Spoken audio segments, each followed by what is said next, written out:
welcome to the program. This is Justice Forum. This particular forum, many of you are familiar with it now already. Please just share the video because we're about to continue from where we stopped yesterday, the Charles Taylor's trial. So just invite somebody to watch along with you. Even if they are in other part of the world, invite them as well, so they can be part of it. We'll start the show with a reading from something that I came across yesterday from a friend, Liberia.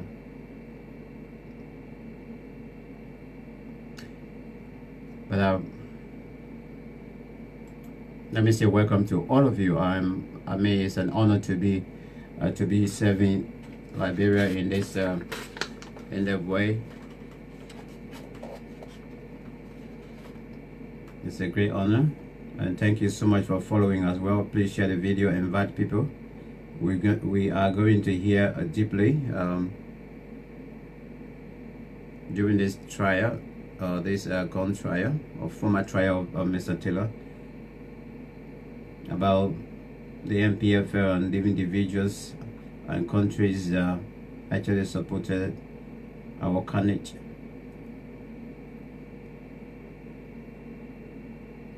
Good morning, James. All right, let me read this then before we go to the video right away, because this platform is mainly to campaign and to remind ourselves of what happened yesterday when the people came under the banner of freedom fighters. Yes, they had it all over written to say freedom fighters, and they had it all over written around Monrovia and say the gun that liberate shall never rule as well.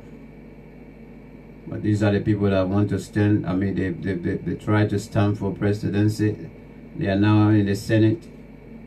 The gun that liberate shall never rule. I remember that every time I go across, we go across the leaving from town to go across. Wow, Ukraine, that's great. Augustine, welcome. Oh man, what are you doing in Ukraine, my man? We need to talk off air, okay? Please share with some of your friends in or Liberians in Ukraine there, so they can watch as well.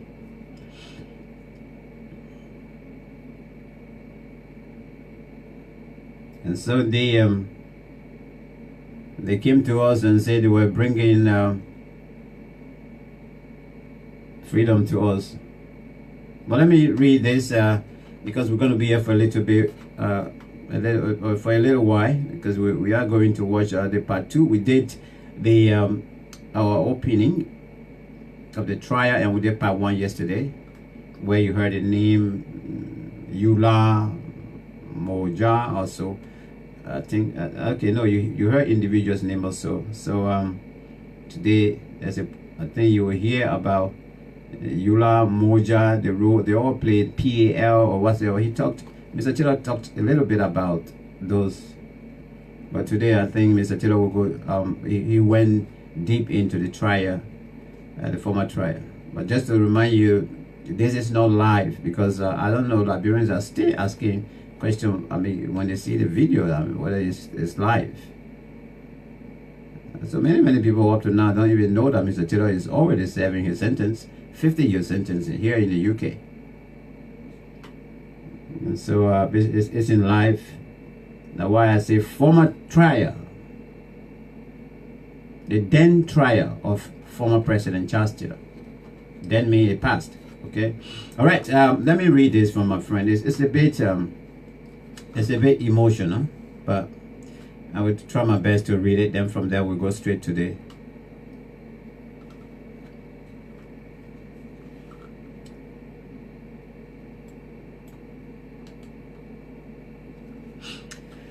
all right. Yeah, so rest in peace, buddy.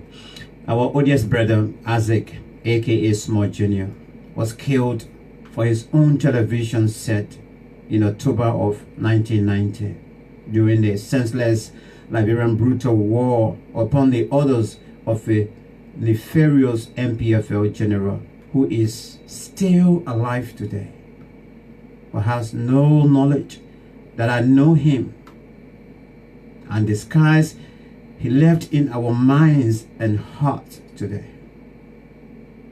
I can still recall while helping our late mother to do a backyard garden, Junior promised to purchase and bring some food, palm cabbage, for us the following day because a lady had taken his television to buy and would pay him the following day, Sunday. Those present at the time my mother arrived for his money, my brother, arrived for his money, informed us that the lady called this MPFL general and admitted taking my brother's television to buy, but had no money to pay for it. So this general, her friend, she found a way to loot it from him because she needed it. The general just did not loot the television for his tribal friend, but also took my brother on steep hill and ordered his men to open him up from the heart. When our oldest sister Anna deceased, and others later arrived on the scene about an hour after, Junior was taking his final breath and his red t-shirt in his right hand. But that cruel general threatened to kill anyone who will attempt removing him, the body, and also stated that my brother was a criminal, so his remains should rot right there. Only his skull I saw after 4 years when Anna returned to the scene and brought it at home. That was the most precious thing I last touched of him. Many folks have encouraged me to take revenge, but I usually respond by saying revenge is like a circle that never ends. However, a few months after his death, my younger brother Moses Okai, pictured below with an X above his head, suggested that since there was no food in Monrovia, and Charles Taylor, the leader of the biggest rebel faction, had declared a unilateral ceasefire, we should take advantage of the situation and travel to Calcutta in search of food because things getting desperate for the family. Yes, I was older, but Moses, who should have turned 49 on November 15 this year, was mentally and physically superior. Seeing the logic in his suggestion and the immediate need to play the oldest brother role, I consented because we had no other choice. We had planned to stay in Calcutta for at least a week and return to our parents and siblings in Monrovia. But 1 week turned into 4 struggling years after the peacekeeping force ECOMOG at the time broke Taylor's unilateral ceasefire. Moses and I moved further into Bon County, this time in search of safety. There we stayed from 1990 to 1994, when 2 other rebel groups, UNIMO K and LPC, finally attacked Banga on September 10 and 18, 1994 respectively. One of the rebel groups, the Liberia Peace Council LPC, captured hundreds of civilians on the 18th of that month and carried out a mass murder. It is 24 years today since you slaughtered hundreds of innocent people in that little village called Brokba. Well, spelling might be wrong. Located in Bon County. Your butchering include my little brother, Moses Okai. His blood, along with that of others, streamed from that tiny village situated above a hill into a creek beneath it and turned the entire water red. We both struggled together in Banga and always prayed to return home to our family alive. As young as he was, Moses was family oriented. He knew how to make ends meet. When there was no food, Moses would go into the bushes and bring something home for me and others to eat. It is so pathetic hearing others saying the past should bury the past. Okay, great idea. Let me ask this too. Why can't these war perpetrators help us find closure by at least acknowledging their wrongdoings and apologizing? I have many friends who were killed, as well as several other family members. But if there would be no justice for war and economic crimes committed, then let there be a Truth and Reconciliation Commission (TRC) implementation. I need an admission, confession, and a heart-touching apology. It is an inarguable fact that war has its own consequences, including temporary insanity and a complete breakdown of law and order. But what about admitting your crimes, followed by a sincere apology? Please, just say a genuine sorry for your crimes. In this photo below, Moses is sandwiched by our father and mother, David Sr., and our mother, Pierre, both deceased. The baby beneath them is our younger brother, Robert, celebrating his first birthday. I can show you those photos, but just an account of how people are living with, so many of us are living with, this. And the saddest thing for me, those that are staying in Liberia. Yes, those that are staying in Liberia and they didn't have, up to this point, majority of us are traumatized. I want to tell you this, it is true.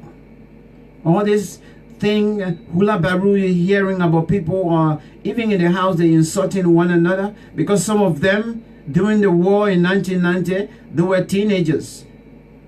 And so, those behaviors that they got yesterday stay in them. And so when they go in the house, when they're arguing with their friends, or even they are trying to put things across, they think up the life that they were living during the war, when they were 15, when they were 16, when they were 14, they feel that they're still living that life. Many of us are still traumatized. This nation is traumatized. That's why we're seeing things happening like this. On a confession note, when I arrived in this great nation at the end of 2001, the very day I went to register, like any other person, when you come in this country, you need to have a doctor, you need to have what we call surgery. You go and attend, consultation with a doctor. If there's anything, you can get prescription from there. If you are to be referred to the hospital, then they refer you. But the surgery here, as is referred to, is you go and it's like trying to know what is happening to you. When I went to register that first day to have a surgery, to have the area, the surgery area that I will be going to access medical also. And after I fill out the form and everything, they realize that I've come from a country that was devastated with, for 14 years of civil upheaval. And they gave me another test, a psychological test. And I answered the questions, and based on the way I answered my questions, my doctor decided advised that I needed extra help. Whether it was the fact or not that directly I participated in the war or not. So long you grew up in the midst of civil war, a war that you hear gunned every day, a war that you will see people being killed before you, a war that you will see bodies decapitated, a war that you just walk on human body like you're walking on rocks or on snow or so. It will have an impact on you. And they realized that indeed I needed some counseling. And they were able to provide professional counselors. Nearly for 3 months I was doing professional counseling. They were trying to clean me up. They're trying to take those memories, to take some of the stuff out of my head so that I can really rebuild myself up. Such opportunity was not given to people in Liberia up to this point. I went to the library and got some materials the last time. Now I was watching, especially if you watch the Camp 72, Camp 72nd or 72. This is something latest. You will hear Liberians that when they're explaining that story, you will know definitely. These are adults now. You will know that something is wrong somewhere.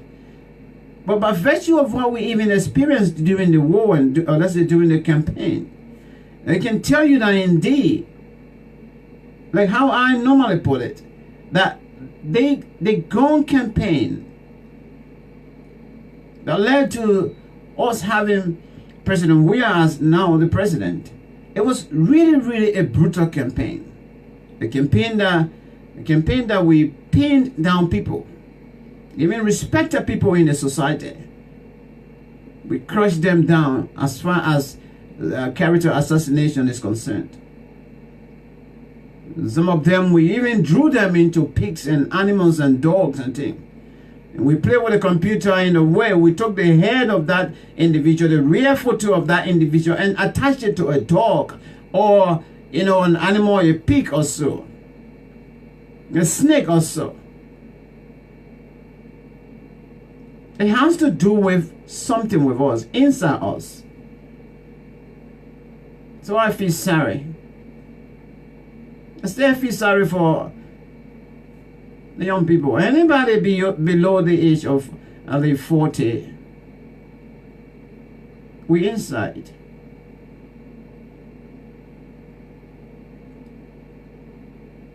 Thank you. We're going to watch we're going to continue now with this trial. So I'll thank you for watching. Please continue to actually share it. Please let's learn our language, any language we want to use on this platform. Like I said, this platform is mainly in solidarity of all those that we lost during the Civil War, as we continue to seek for justice on their behalf. As we continue to seek for justice on their behalf. So this platform here, honestly, is not a platform to praise warlords. There's no war you will call a just war. There's no war that you will say it is necessary. So please, there are some people that come here, they praising warlords. Somebody calling a warlord brilliant, he's so brilliant. He's so good. How can you be brilliant and carry war in your country? How can you be good, a good human being? moral, with excellent moral. You go buy guns, or you go mortgage your country, your mineral resources, to carry war in your country. You got to ask yourself. So thank you so much. God bless you. Let's continue. Let's continue from where we stopped yesterday. Bye bye. Well, I'm here with you. Not bye bye mainly.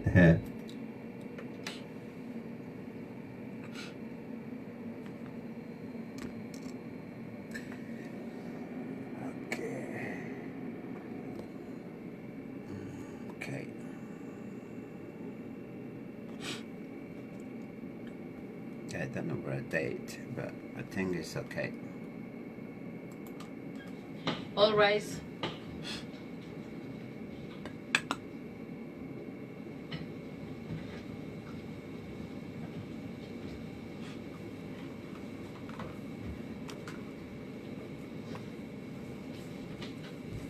Please be seated.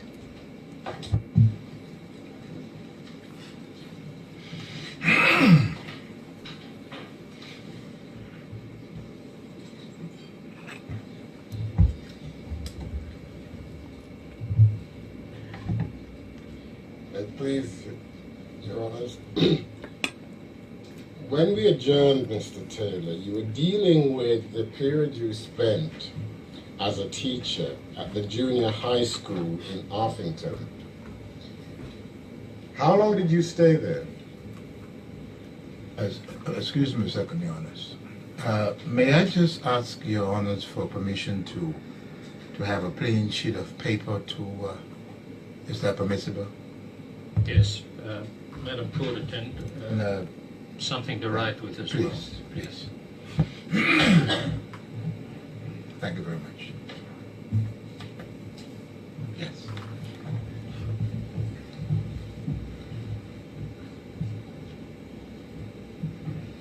How long did you stay there in Arthington? I was in Arthington for 1 year. And thereafter, what happened? I decided that I had to further my education and that I needed to do something else in addition to the teaching. So the following year, I moved to the capital city, Monrovia, continued my teaching program, but also enrolled in, at that time, what was called an extension program.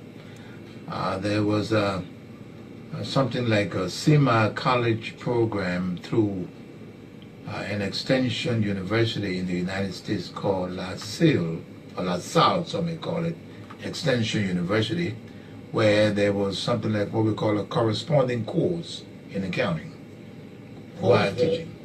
Pause there. Let's try and unravel some of that, please. First of all, can you assist us as to what year it was that you moved to Monrovia? 1969. Secondly, you said that you continued teaching. Where were you teaching? The city of Monrovia had a special program. I think it was a program, and I stand corrected on this one. The I think it was the Michigan, as Michigan, the United States, had a special program with the Ministry of Education, and they had what they term a consolidated school system. All of the junior and senior high schools within the vicinity of Monrovia came under a special program where special schools were built, special programs were launched to help the nation. I was accepted as a teacher in that program. It was called the Monrovia Consolidated School System. MCSS. That is correct. And what subject did you teach? Math again. I was basically a math and science teacher. And where the school at which you taught, where was that located? That school was located on Newport Street in Monrovia. Is that NEWPORT? That is correct. And your students, what age bracket did they fall into? Now we have a little different, what we call a different kettle of fish here. Mixed. I would say it was mixed. We are now in Monrovia, so you have some fortunate students that are of high school age and junior high school age. I would put their ages in the junior high program at the regular age. That would be what, 12, 13, 14, because senior high in Liberia ends roughly, if you're lucky, at the age of 18. And so I would put it to about 13, 12, 13. And help us. At that time, bearing in mind we're talking about 1969, who was President of Liberia? Oh, at a particular time, we still had, Tupman was still around. And you said you enrolled on a course, yes? Yes. And can you help us with the spelling of the name of the, I think you called it an extension university at which you enrolled for a correspondence course. Well, some people may say Sal, depending on the English American, but it's L-A, and then you have S-A-L-L-E, what's called the La Salle Extension University.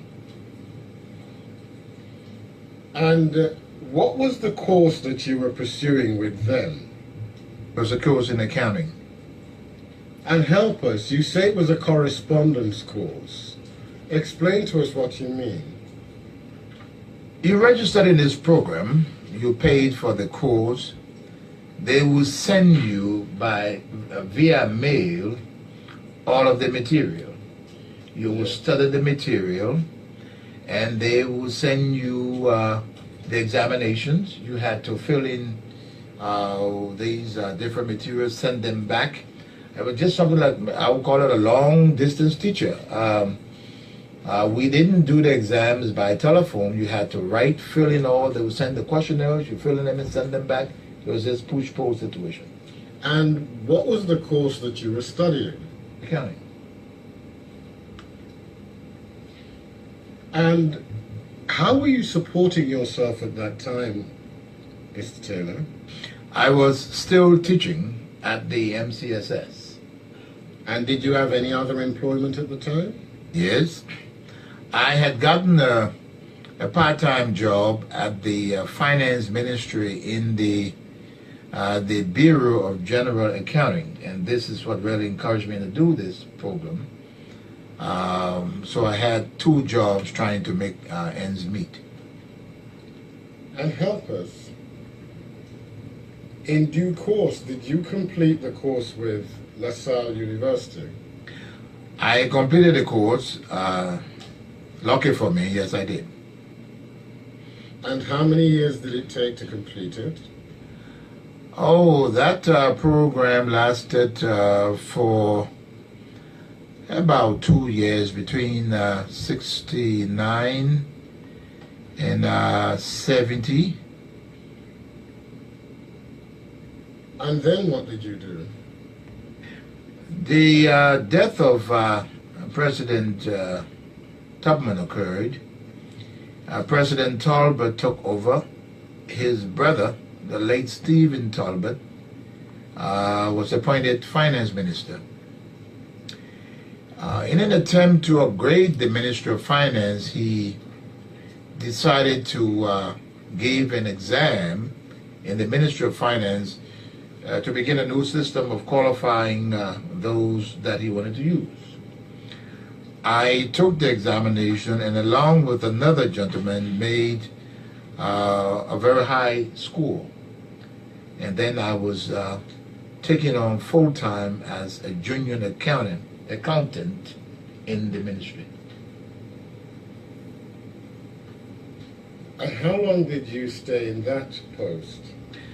Up until 1972. And what occurred in 1972 to change that? All along, I was really working and trying to improve myself because I wanted to advance my education. And this is a little funny story, but I think it helped. I was dating a girl, and this old school friend of mine had come back from the United States with a master's degree and took the girl from me. And so I said, oh my God, I have to go to school. This is just too much for me. I then decided I had to go to America to extend my, well, that's not the only thing, but I mean, this really pushed me because this guy came back boasting he had a master's, and we went to Rick's Institute together. And he comes back and he takes this girl from me, and so I said, well, okay, then I'm just going to have to speed up this trip to America, because with the 2 jobs that I had in Liberia, I could not attend university. It was just no way to attend university. So I then applied through a friend who had the address of a junior college in the United States, Chamberlain. That's Chamberlayne in Boston, Massachusetts, for admissions. And I worked very hard and saved some little money to go to continue my college education. What year was it when you left? I left in 1972. And how did you finance your flight tickets? I worked, saved a little bit of money, but it was not sufficient. Now,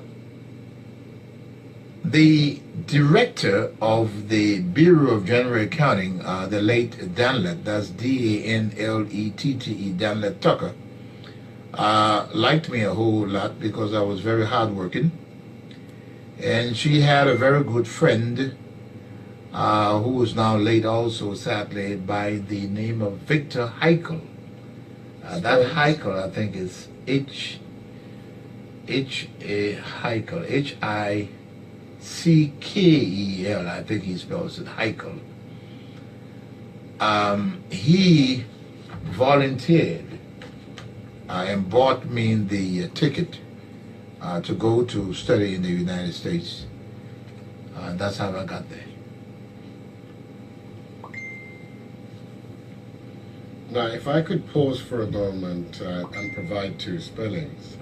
Tubman, Mr. President, William V.S. Tubman, T-U-B-M-A-N, President of Liberia, 1944 to 1971, and William R. Tolbert, Jr., T-O-L-B-E-R-T, President of Liberia, 1971 to 1980.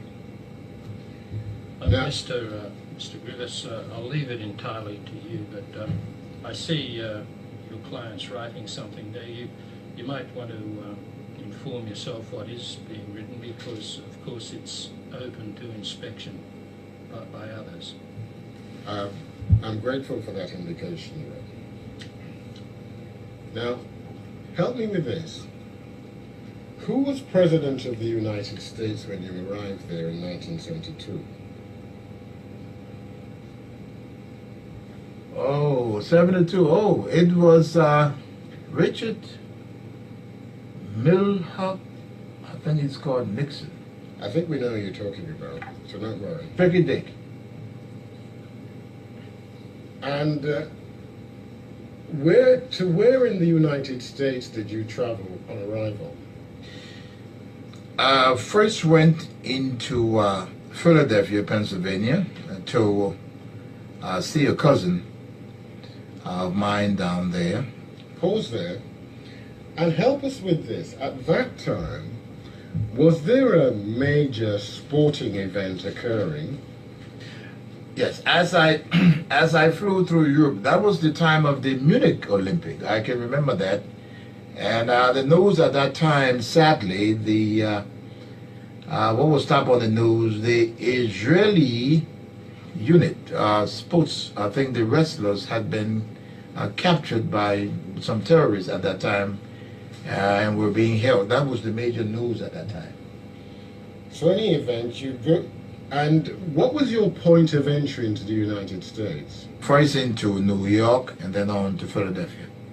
And your ultimate destination was what? Boston, Massachusetts. And you've already mentioned Chamberlain College. What kind of a college was that? It was a junior college, a 2-year program. And what were you intending to study? Accounting. How long did you stay in Philadelphia before moving to Boston? Not very long. I arrived in Philadelphia to see my cousins, and I probably spent a few weeks there because I left from Liberia somewhere in July. School had to open in September, and if I intended to be at Chamberlain, I had to be there at the beginning of school in September. So I stayed around in Philadelphia for a few weeks before going on to Boston. Now, when you arrived in Boston, did you have the money to pay your school fees? No, I didn't. I didn't. So what happened? As with most students during that time, and I'm sure it's still happening now, when you're very hungry, as we were at that time for education, we took chances. I went. In fact, Chamberlain was of the. They knew that I did not have all of the money, and so they gave me a job. I washed dishes and cleaned floors at the college to help to meet the fees for the first year, while at the same time I was trying to make contact with Liberians that were in the Boston area to see if I could get some help also. And did you get any? Yes, I did. From whom? A cousin of mine, Edwin Holder. That's Edwin as in Edwin Holder, Holder, Holder. And what help did he provide? The college wanted to help, and they did help, but the problem was they could no longer keep me on the campus. So they were confronted with the issue, well, you can continue to work here, but there's one thing to give you money that you pay your school fees, but the dormitory fees are different. And so they had waived that part of the program, but they had told me that, listen, you can work here and whatever little money you make will apply to the fees, but unless you're able to pay for your room and board, we have to throw you out. So his contribution was in finding someone in the Boston area that I could live with, and he did. And who was that? Another gentleman by the name of Edwin Lewis. That's Lewis, Lewis. Now, did there come a time when you graduated from Chamberlain College? Yes, I graduated 2 years. It was a junior college program. In May of 1974, I graduated with an associate degree in accounting. And what did you decide to do at that point? At that particular point, I decided to get a full degree. Through the grace of God, I did very well. I tried to enter Boston, Massachusetts is on one side of the Charles River in Massachusetts, and right across the Charles River, there are two of the best known institutions in the world. Immediately across the Charles River is the Massachusetts Institute of Technology, MIT, followed by Harvard That's H-A-R-V, not Howard. Harvard University. I tried to enter the business school at Harvard. I could not, so the next best business school I could get into, because my grades were good, was Bentley. That's B-E-N-T-L-E-Y, Bentley College, in a town just outside of Boston called Waltham. That's W-A-L-T-H-A-M, Waltham, Massachusetts. I was accepted at the business school there to pursue a degree again in accounting. And when did you start that particular course? Immediately thereafter. I graduated in '74. By September, I entered Bentley in the accounting program. And did you remain with the accounting program? No, I did not. Why not? Accounting got boring for me, really. But while at the college, I developed an interest in economics, and I was really informed by a famous economist, W. Rostow. I think it was R-O-S-T-O-W, Rostow. And his whole theory on development economics called the Big Push. And then I transferred, because it's a business school, the accounting program, economics, management, is all a big business school. So transferring from one program to the other was not very difficult. So I transferred to the economic program and specialized in development economics. And in due course, did you graduate? Yes, I obtained a BSc degree in economics with emphasis in development. And how long did it take you to graduate? It took me in the full 2 years again. It was just a continuation of the associate program. So you went in from year 3, and you did 3 and 4. And why did you decide to take up development economics? I was always interested really in politics, but I didn't really want to do political science, but I wanted to be in a position where I could help. After I look back at my childhood years and all of the difficulties that I had, having to go to teachers training and go to the United States and wash floors and wash dishes and all that kind of stuff, I really wanted to do development economics where I could return to Liberia and be of some help to our people, especially being informed by the theory that had been developed by Rostow. It was a very interesting theory, and I felt that utilizing that particular theory in the Liberian setting would help a whole lot. And at this stage, Mr. Taylor, did you have any political ambitions? Oh, definitely, I had. And what was that? Well, I was interested in returning after seeing the Tubman years pass, the one party, and then Torba coming in with a little different touch to it. Torba was more development oriented, and seeing the need to help our people, I saw myself in the future as being a part of a government that would help to enable our people. That helped me. How did you finance yourself through Bentley College? While I was after I obtained my associate degree in accounting, I was lucky to get a job with a plastic company. It was a very nice man in a very, at that time, bad part of Boston. It was called South Boston. This was a time when this was at the height of the school desegregation in the Massachusetts area, and South Boston was. Can I pause you for a moment because I'm looking at the transcript. What part of Boston did you say? South, S-O-U-T-H, South. Thank you. Go on. South Boston. Max Greenbaum, that's Greenbaum,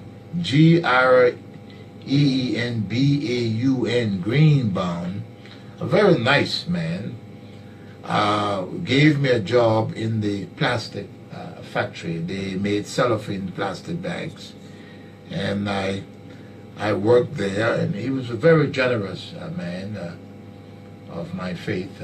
He was Jewish, and he permitted me to do my university and put in time to fill in the lost hours. And how many hours a week did you work? I had to do the full 40 hours a week.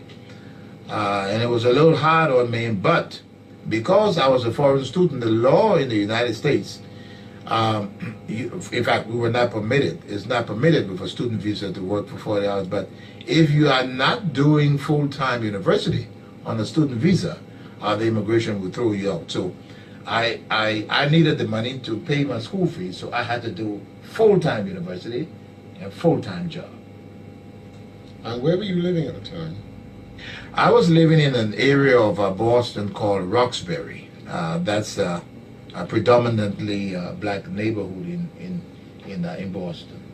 And were you living by yourself? For a time, yes, but it later changed. How? Well, I met this nice lady, and we lived together for some time. What was her name?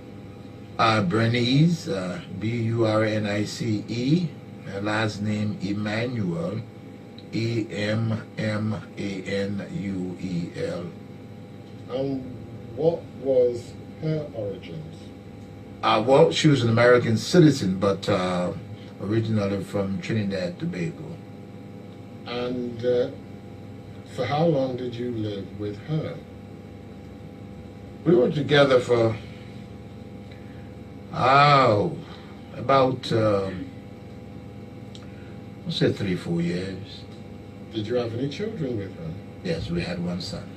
What's his name? He's Charles Jr. Also known as? Chucky. Was he your first child? No, he was not. He was my second. Who's your first child? My first daughter is Zoe. Some people call it Zoe. Zoe Taylor. And who's her mother? Her mother is Honorine Clark.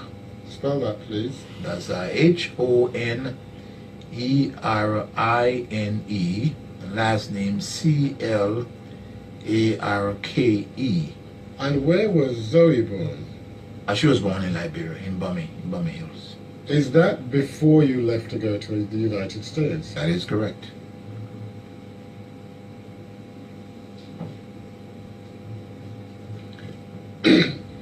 And where is Zoe now? Zoe is in Liberia right now. She lives in Liberia. And of course we know where Chucky is now, don't we? I've learned since my incarceration that he was charged in the United States with torture, and he's in prison, I understand. Now, did you ever marry Chucky's mother? No, I did not. Why not? Oh, during those days, and even now, what they call that in French, cohabitation. We cared about each other. We were living together and cared very deeply. But it sadly just did not get to that point. So, did there come a time when that relationship came to an end? Yes, it did. And did you thereafter remain single? For a while, yes. Remained single, but I met another lady that I married about a year later. And what was her name? Well, her name is Enid, that's E-N-I-D, middle name Tupee, T-U-P-E-E, Taylor. And what was her maiden name? Her maiden name was Boykai, that's B-O-I-K-A-I.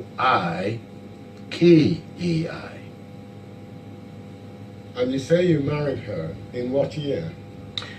I married her in 1980, to be exact. And were you living in the Boston area throughout this time? Are you referring to the time that we got married or before? Well, let's take it in stages.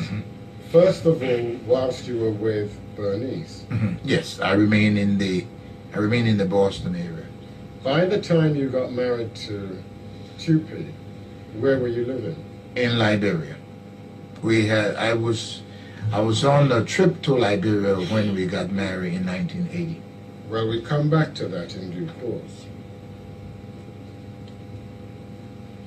Now, you've mentioned to date dealing with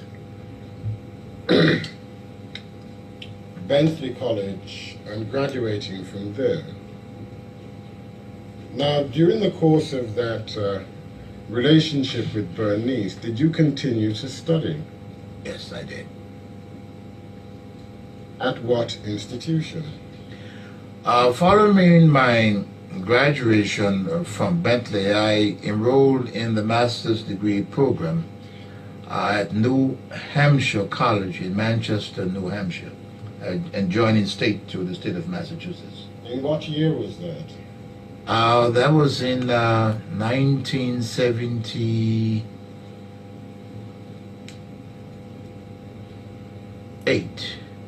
77, the 77-78 program. And let me tell you what I mean by 77-78 program. The school term, I've been in jail now 3 years. I don't know what it is in America, and maybe it's changed. And I probably be questioned on it by the prosecutor.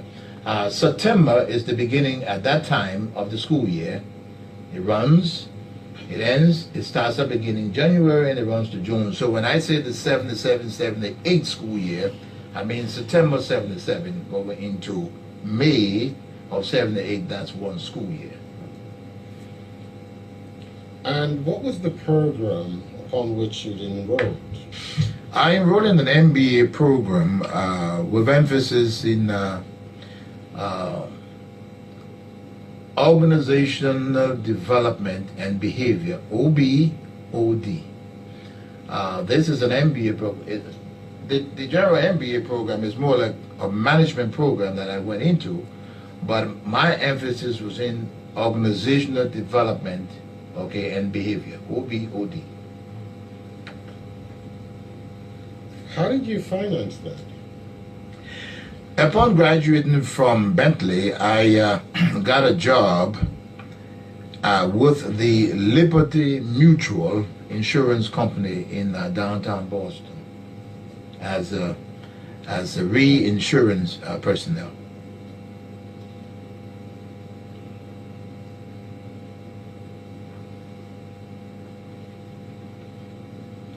And did that provide the finance for the course? Yes, it did. It helped me substantially. I didn't have to do 2 jobs. That one job was sufficient. And did you complete the MBA? No, I did not. I spent 1 year in the MBA program, and I had to withdraw because of my trip to Liberia at the beginning of 1980. And just briefly for now, what was the nature and purpose of that trip to Liberia in January 1980? In 1979, there was a major problem in Monrovia.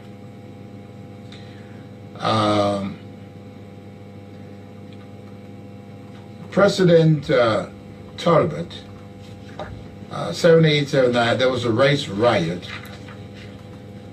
some individuals, several Liberians were killed. I had then risen to the level of chairman of a Liberian organization in the United States. I'll come to the details of that in a moment. But just deal for now with the purpose of your trip to Liberia in early 1980. To speak with President Talbot in helping to bring about a change in the country. And at the time you made that trip, were you still on the MBA program? Yes. I had to withdraw, though. I was still an MBA student. You had to withdraw. Why? The planning process in going to Liberia took some time. And that time involved me moving throughout the United States. And I just could not continue the program, so I withdrew to take care of this Liberian problem, and upon returning, re-entered the program. And how long were you intending to go to Liberia for at that stage? Oh, a very short time. It was not intended to be long. We went in January, but it ended up longer than we anticipated. And it's whilst there on that trip, was it, bearing in mind what you've told us earlier, that you got married to Tupu? That is correct. We'll come to the details of that a little later. But help us with this. You mentioned an organization of Liberians with which you were involved. What was the name of that organization? It was called the Union of Liberian Associations in the Americas. ULAA. ULA. And when was that organization founded? In 1972. And were you involved in the process of founding the organization? That is correct. I was one of the founders of the organization. And what was the objective of the organization? By the time I get to the United States in 72, there are approximately 60, 70,000 Liberians in the United States. They have local organizations called chapters throughout the United States. I saw a need, along with others, to bring those chapters together in order for us to have an impact on the political scene in Liberia. I realized that we had to come together and not stay disorganized, speaking with different voices. Come together for what? In order to influence change in Liberia. They were all trying to influence changes in Liberia. What kind of change? Political change, democratic change, peaceful political democratic change. Remember now, we are coming out of the Top Money era. We are now newly entering the Talbot era. And so there's an opportunity now to try to influence the process. And that's the whole engagement at this time. And tell me, what position or positions did you hold within the organization? I finally became the chairman of the entire organization, the chairman. And how was the organization set up? Help us with the hierarchy, the internal structure. Each state had its own chapter and its own president. And were you ever the president of a chapter? Yes, I served as the president of a chapter. Which chapter? The Massachusetts chapter. And for how long did you serve in that role? I was president for about 3 years. And then you were telling us about the structure of ULAA? Now, what ULA became was an umbrella organization that all of the chapters subscribed to. And each chapter would elect individuals to represent that chapter to a national umbrella organization. And that organization itself would then elect its leadership. That would be the head of the entire organization, including the branches. And did you ever fill that role? Yes, I was the national chairman. And was that following an election process, nomination, or what? An election process. Within the umbrella organization, it works similar to, I would say, how maybe the European Parliament works. You have the member states, they elect individuals, send them to this organization, that organization elects its leadership. And when did you become the leader of the ULAA? In 1979, I took over the chairmanship of the union.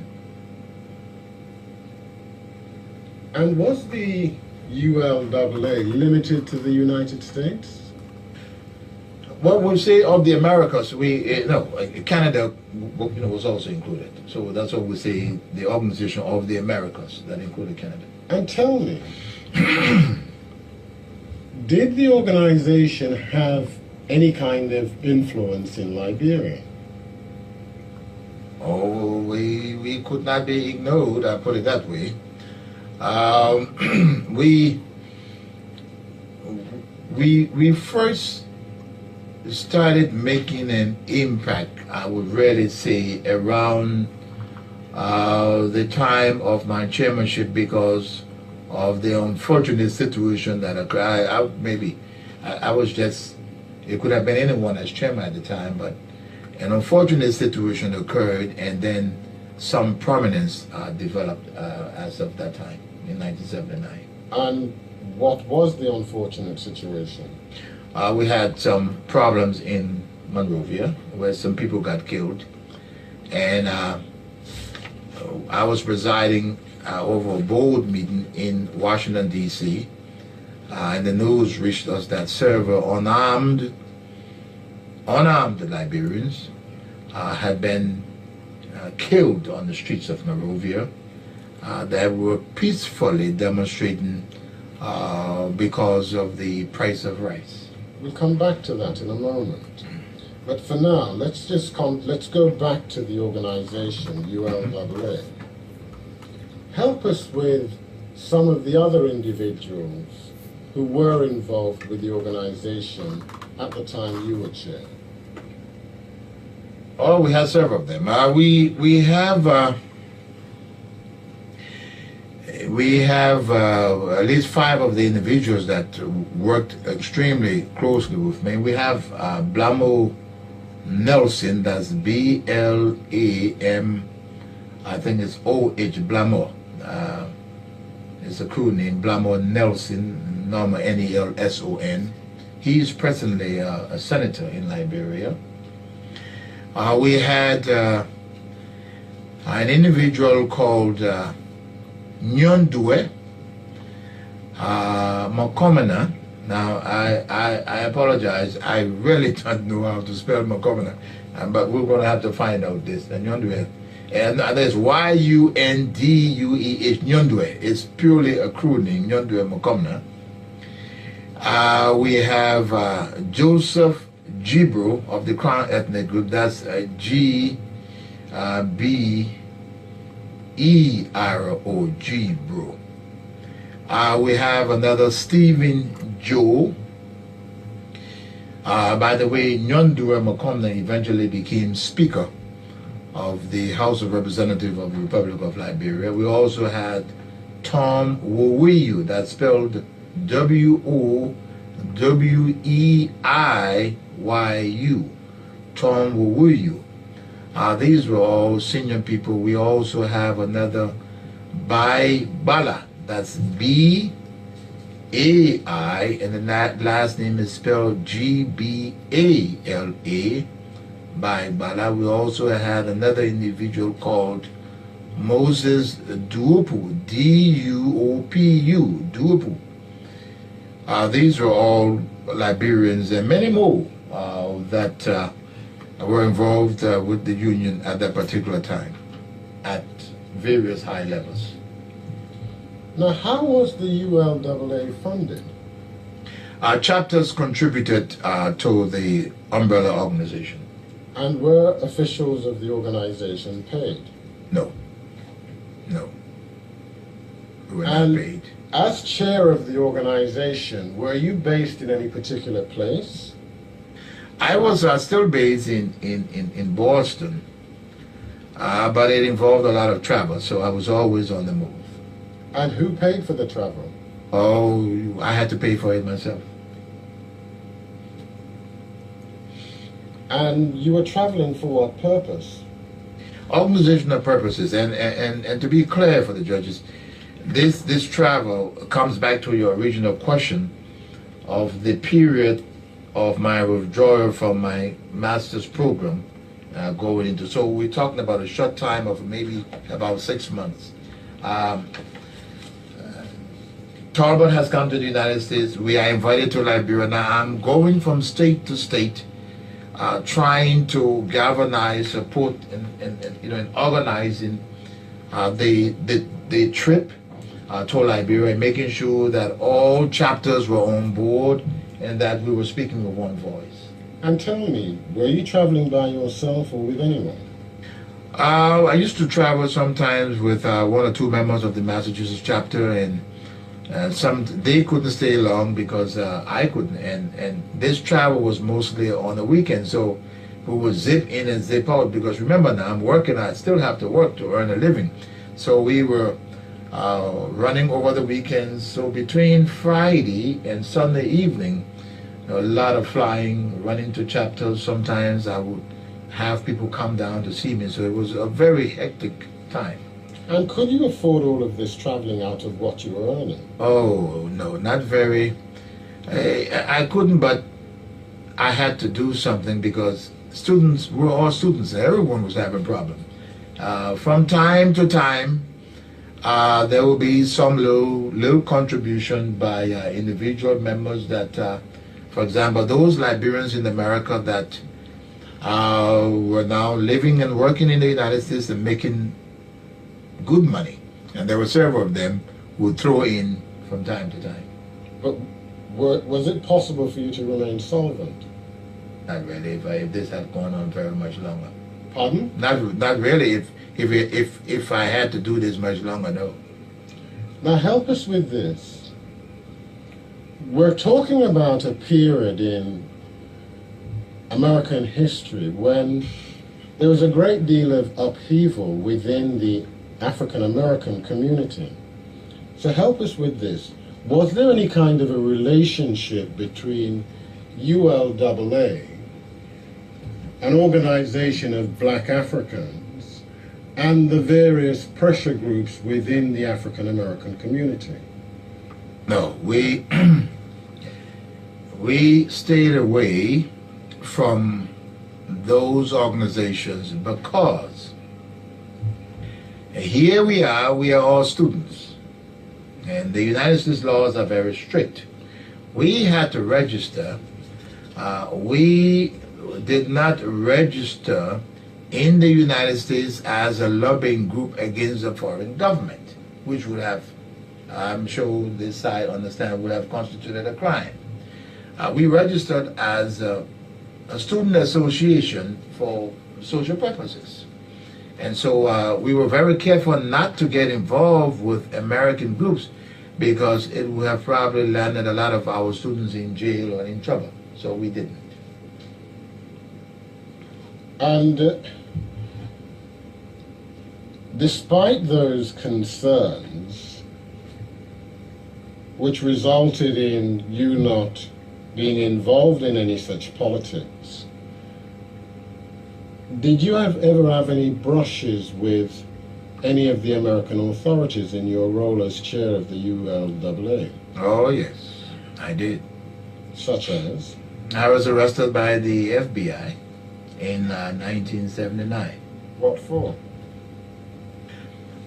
Following the rice riot in Monrovia and the killing of peaceful, unarmed citizens, I have told these judges that I'm presiding over a board meeting, and as you can imagine, tempers flare. And we are so upset, and it's decided then that, look, the only way we can bring about this change that we're talking about has got to be through if citizens are not protected by the government is shooting people on the streets, so the citizens should have an opportunity to shoot back.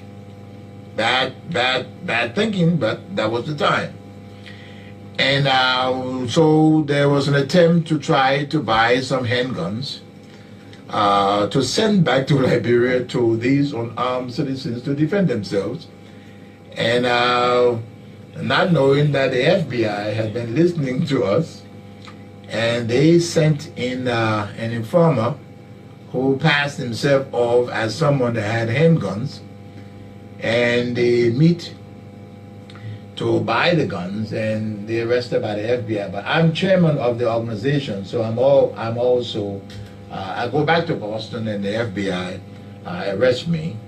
They do not take me to jail, but I'm summoned to appear before a grand jury in Washington. Pause there for a minute, and we'll come back to a little bit more detail on that in a moment. But I want to pause at this stage, Mr. Taylor. I asked you about something else, and that is your political views. When did you start becoming interested in politics? I would put it to around 1971-72, right after the death of President Tubman. This urge started. We saw an opportunity to begin to make some change, because there was a little crack in the Talbot style, and I started developing that particular urge. So help us. Describe for us, please, what life was like under the Tubman regime under which you grew up. Tubman was like a father to all of us. We were all part of the Tubman culture. And Tubman had come into office at a very crucial time, and had done some important things, and really felt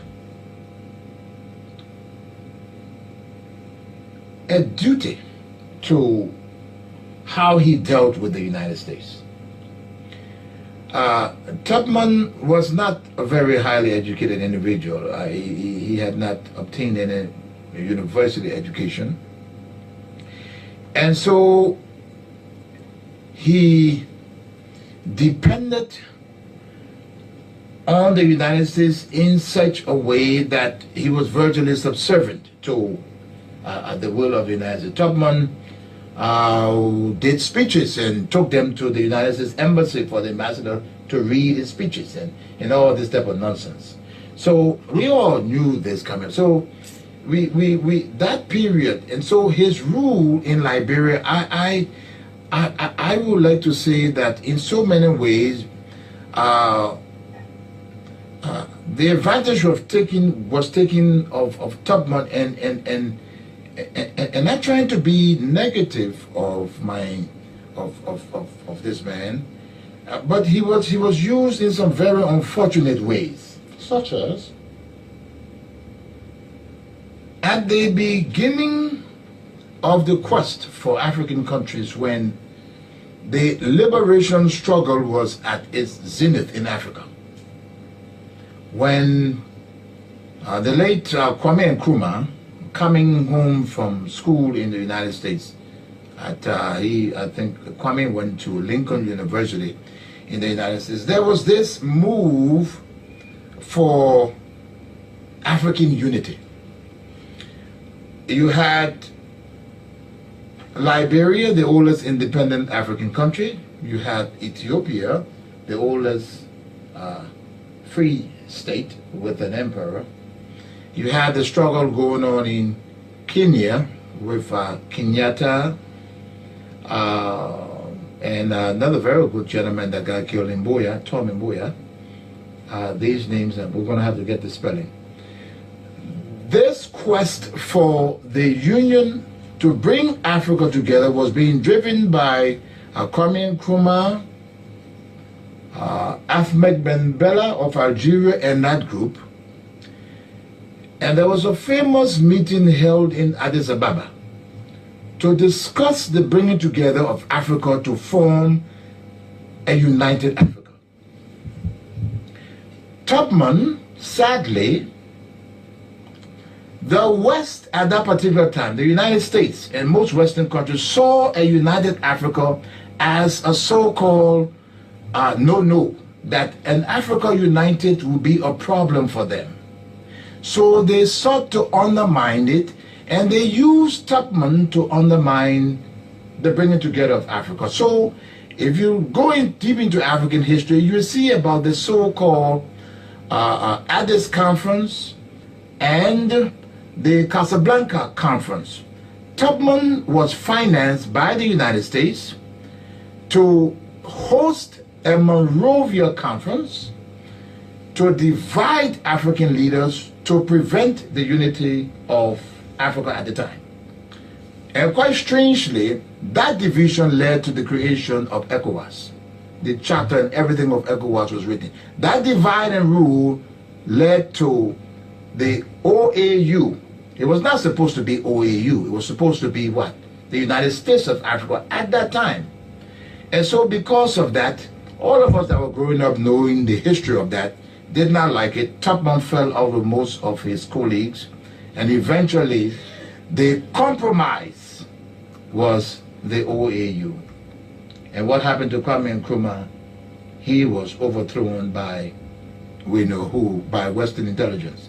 So that's why the Tubman years for us, for me, was a very terrible time. And so we saw an opportunity moving from Tubman and moving into Toba as an opportunity to begin to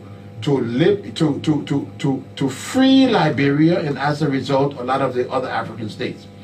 Before I conclude this answer, during that period, Nigeria, Togo, all of these countries obtained their independence during that period, and Liberia was instrumental. And so Tubman was seen as the godfather of Africa at that particular time, and people listened to him. So once he threw this, figuratively speaking, this monkey wrench into the process, that killed the whole thing. And so I didn't like it, a lot of people did not like it, and so we tried to move away to latch on to Talbot to see if we could make that change. And I got interested in politics. Let's move away from Tubman's foreign policy for the moment, though. Internally within Liberia, how many political parties were there during the Tubman years? One and only one. What was it called? The True Whig Party, W-H-I-G. This Whig from Southern America. And help us. For how long had the True Whig Party ruled Liberia? Practically from the inception. And who primarily composed the True Whig Party? The Americo-Liberian group. And was it legally possible to have an opposition party during the Tubman years? No one dare try that. No. It was not permitted. And were the indigenous Liberians permitted to participate in the political process during the Tubman years? The True Whig Party was the party of Liberians. If you were in Liberia, you were a true Whigger. There was no other way. So we were all true Whigger. There was not a question, would you like to join? Americo-Liberians, Aborigines, whoever, all Liberians were members of the True Whig Party.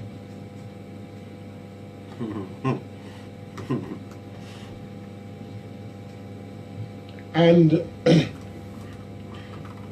did that monolithic political position in Liberia have any particular impact on your family or any of your family members? Yes. My cousin, in 1955, his name was Booker, that's B-O-O-K, Booker T. Briswell. Spelling, please. B-R-A-C-E-W-E-L-L. Booker T. Briswell, along with others, Samuel David Coleman, William Harris, and others in 1955, in attempting to bring about a change by trying to challenge the True Whig Party for change, were charged with treason, and most of them were killed in 1955 in a famous episode called The Plot That Failed. My cousin Booker T. Briswell was one of those individuals killed in that process. Now, in the latter years of his presidency, who was Tubman's vice president? William R. Talbot, William Richard Talbot. Now, upon Tubman's death, who took over? His vice president, William Richard Talbot. Now, you mentioned earlier that there was a crack, to quote, in the Talbot style. What did you mean by that? Talbot was a little better educated. He had... Pausing there, speaking of his education, did your father have anything in common with Talbot in terms of his education? Yeah, they went to the same Lutheran school. Talbot went to the same Lutheran school. That was supposed to be what you call your top school in the country, one of the top schools in the country, because here you are, the Lutheran Overseas Mission. They are there, and most of the teachers are Europeans, and so this was a top school. Now, so returning to the crack, what are you talking about? While Talbot was vice president, he traveled extensively. Talbot became a president of the Baptist World Alliance. Now, this alliance was an alliance that had its roots in the United States. I remember earlier I spoke about the Southern Baptists. The Southern Baptists is a very large, well, at that time, I'm not sure now, a very large organization. Maybe they may be evangelicals now, I don't know, but very large. He was the president of the Baptist World Alliance and traveled extensively. And he had a lot of experience, and he had met a lot of people, and his level of education drove him to a position of wanting to effect meaningful changes in Liberia. That's that crack. So we're moving from an era where Tubman is not very sharp, very smart, and it may be wrong to say this, but it's right, it's the truth. But Talbot is a little more in tune with maybe the issues of the time and want to see some change. And we wanted to capitalize on that crack. Thank you. Now remember, let's pause for a minute, please, and I'm helpfully assisted by learned friend Mr. Anya with some spellings. Jomo Kenyatta, Jomokenyatta. Kwame Nkrumah, KwameNkrumah. And finally, Addis Ababa, Addisababa. I think we're missing the name of... Selassie was the emperor. Yes, but there was another name you mentioned in Northern Africa. Oh, Ahmed Ben Bella, Algeria. Ahmed, I think Ahmed, Ahmed Ben Bella. Now, I'm endeavoring here, Mr. Taylor, to... Tom Boyer. I think it's pretty straight. Tom and Boyer. Tom and Boyer was working, he's from Kenya. May I just, before you move, let me mention, because in Egypt at the time, who really served very well was Gamal Abdel Nasser. He was one of the pillars of this whole African movement, Gamal Abdel Nasser. That's what I'm coming to, Mr. Taylor. Because we're talking about a period in the 60s and 70s, aren't we, of a great deal of upheaval in terms of the African continent and decolonization. That's correct. Now help us. Just help us with a picture of how those developments impacted upon your own political views. Oh, imagine Kwame Nkrumah talking about the problems of Africa and wanting to see Africa liberated and what a very fine speaker Kwame Nkrumah was. And let me say, I heard and saw Kwame, and I just want to add here, that whole beginning also, the first meeting after Kwame Nkrumah was driving hard for the African Union occurred in Liberia, strangely, with Tupman, Kwame Nkrumah, and one other person, Sekou Touré. Now, let's pause for a minute and deal with the spelling. Sekou Touré. Sekou as S-E-K-O-U, and Touré, I think it's T-O-U-R-E, Sekou Touré. What I'm naming, these names, I'm naming those that we call the forerunners of the desire to unite Africa. These are the forerunners. Now, listening to Kwame Nkrumah and knowing that these are our aspirations and goals also, we were driven by these discussions at that time. And, You say the first meeting was held in Liberia. Where? Saninkole, strangely, in Saninkole, Liberia. The three little huts are still there today in Saninkole. Saniquelle,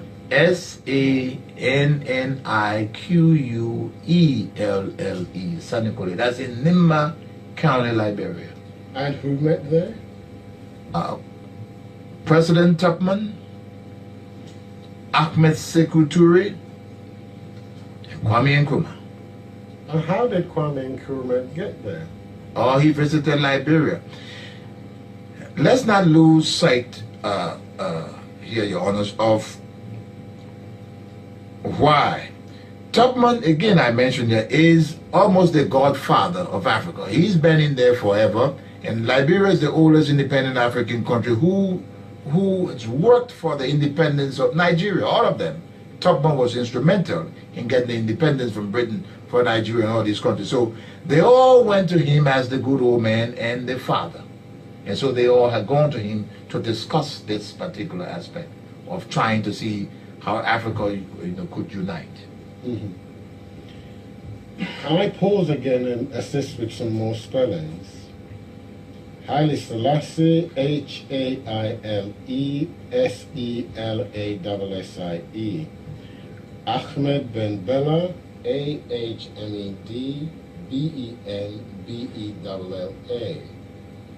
Gamal Abdel Nasser, Gamal-Abdel-Nasser.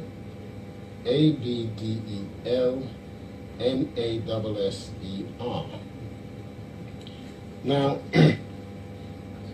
you've mentioned Kwame Nkrumah and the effect upon you of his journey. What else was going on around Africa at the time which impacted upon you? And perhaps if we just go around the map and you can tell us. Well, this was the time of the liberation struggle. How East Africa was moving. When I mentioned Jomo Kenyatta, or most people know how Jomo Kenyatta got it. We know how Kenya got their independence. They started something similar to what you see in Sierra Leone now, what they call the Kamanjoi, was the Mau Mau movement. That's how the British got out of there. They beheaded them and did all kinds of stuff. So we have that situation going on. In Southern Africa, you also have the terrible apartheid regime going on at that particular time in Southern Africa.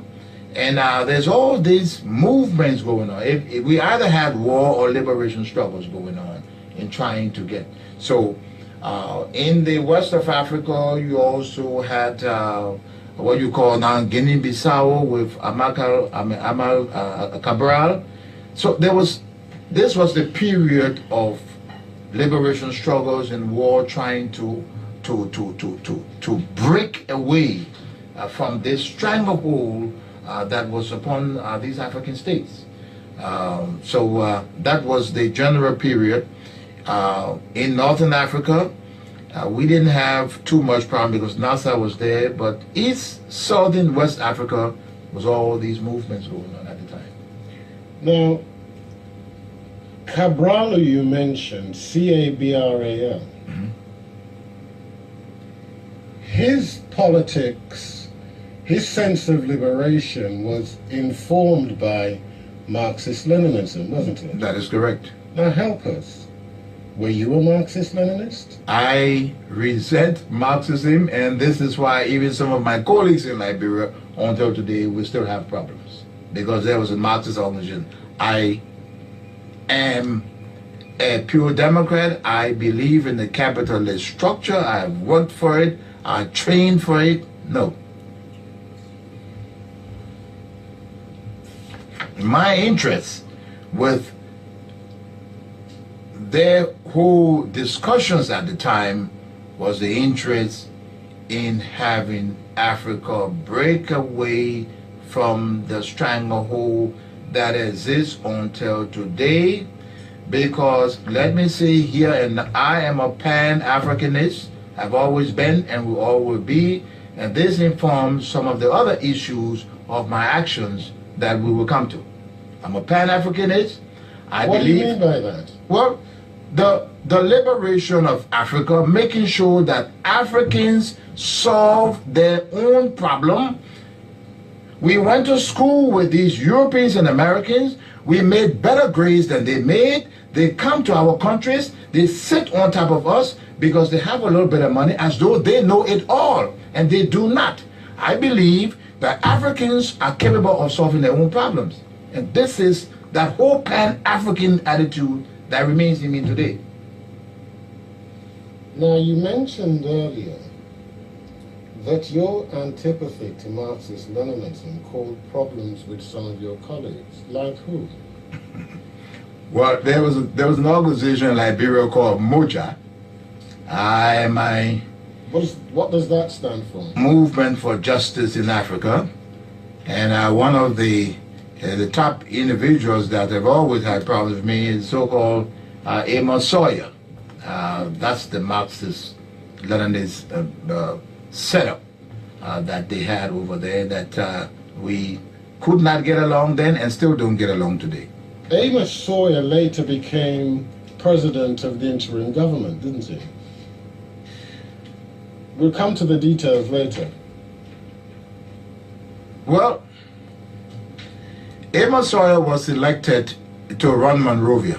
I'll put it that way. Very well. Apart from Amos Sawyer, who else did you, if at all, did you have difficulties with on that ideological level? All of the Moja people. There were several of them. You had Sawyer Moja, you had Tipote, Dr. Tipote, Moja, and quite a few others. And where was Moja based? Moja, I understand, had branches in West Africa. They had a Moja branch in Liberia. There may have been a Moja branch in the Gambia. There were Moja branch, I think, in Senegal, and some other countries in West Africa. But they were Ghana, to be sure. They were in Ghana. But I just didn't. Have you ever heard of an organization called PAL? Yes. What does that stand for? The Progressive Alliance of Liberia. And what was their political ideology? As anti-Marxist as you can imagine, around my orientation. And who was the leader of that organization? The leader of that organization was the late Gabriel Barcus Matthews. Gabriel, G-A-B-R-I-E-L? That is correct. Barcus? B-A-R-C-U-S. And Matthews. Matthews, M-A-T-T-H-E-W-S with an S. Now, Barcus Matthews, was he involved in any other organization or political party apart from PAL? Barcus Matthews was involved with ULA, the Union of Liberian Associations in the Americas, prior to his return to Liberia.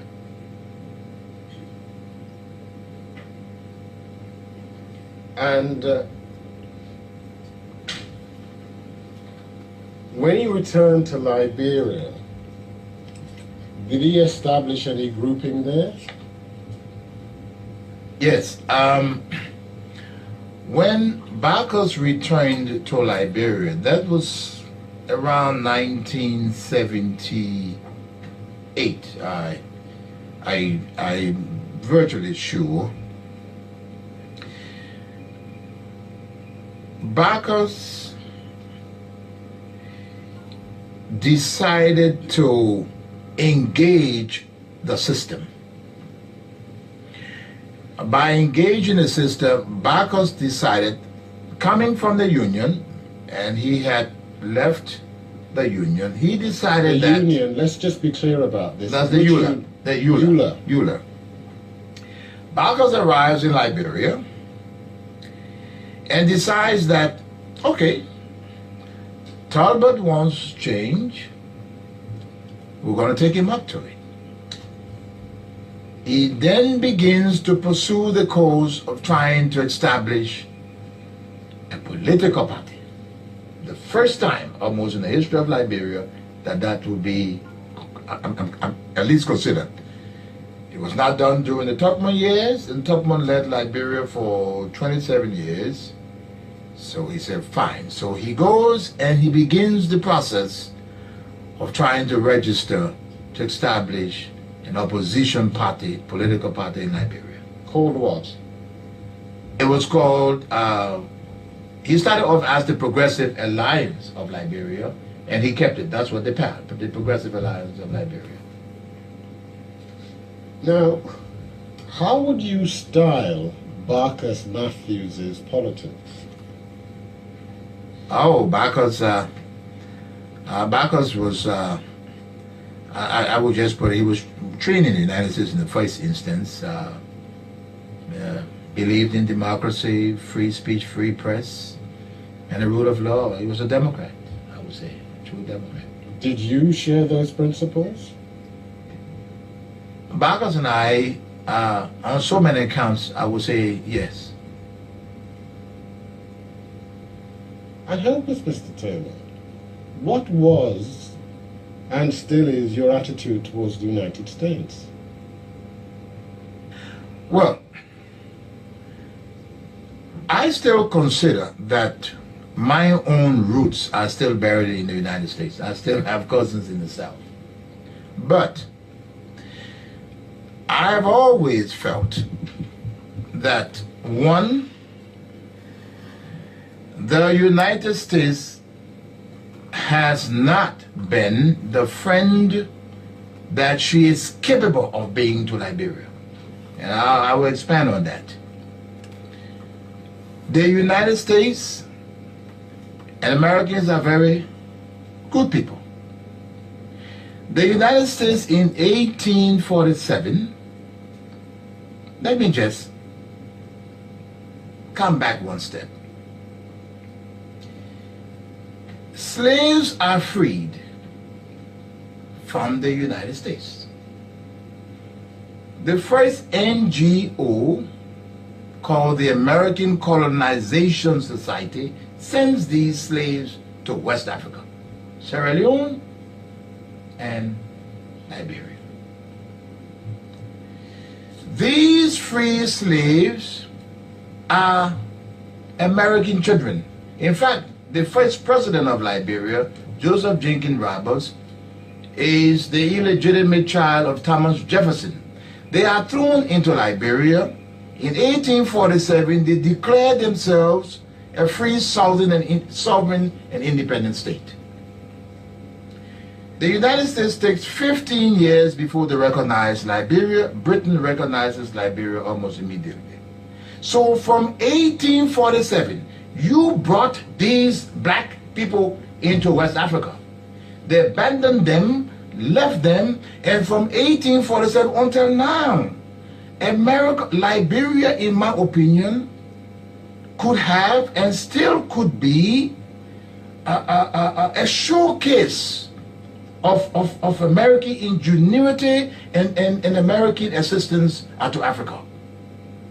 You understand me? They failed to do that. Let's look at the colonial countries. Britain left something in Nigeria. They left a little something in Sierra Leone. The French colonized. They left something back. America, I have nothing against America.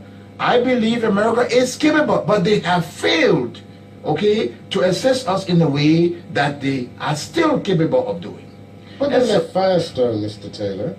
What did Firestone do in Liberia? Firestone came in Liberia in 1925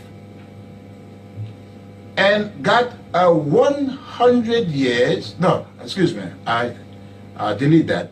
A 99 years, 99 months, 99 weeks, 99 days, 99 hours, 99 seconds agreement. And they've been sitting there doing nothing. They planted. They had an agreement to do 1 million hectares in rubber. They did 240,000 hectares. And that's it. That's it. But Mr. That's Taylor, the big investment. The Americans also built Roberts International Airfield. Well, let's get that straight. Let's get this straight.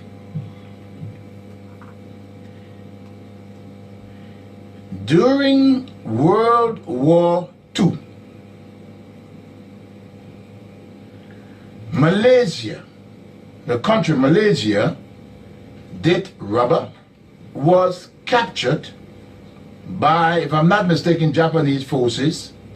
The Allied forces at the time needed rubber. They had Firestone done, and in order to secure that Atlantic front, they did two things. They built Roberts International Airport for military purposes to aid Allied forces in World War II, and they built the free port of Monrovia to move the rubber that was being used for tires and other things to support Allied forces during World War II. So I do not look at it just as an economic venture. I look at it as a venture of necessity, where America needed that airport along with the Allied forces. That's Roberts International Airport. But Voice of America also had an aerial there, Mr. Taylor. Oh, Voice of America. Well, these are for security concerns. Let's not forget what Voice of America is. Yes, Voice of America did have a relay station there, but there's more to the Voice of America story.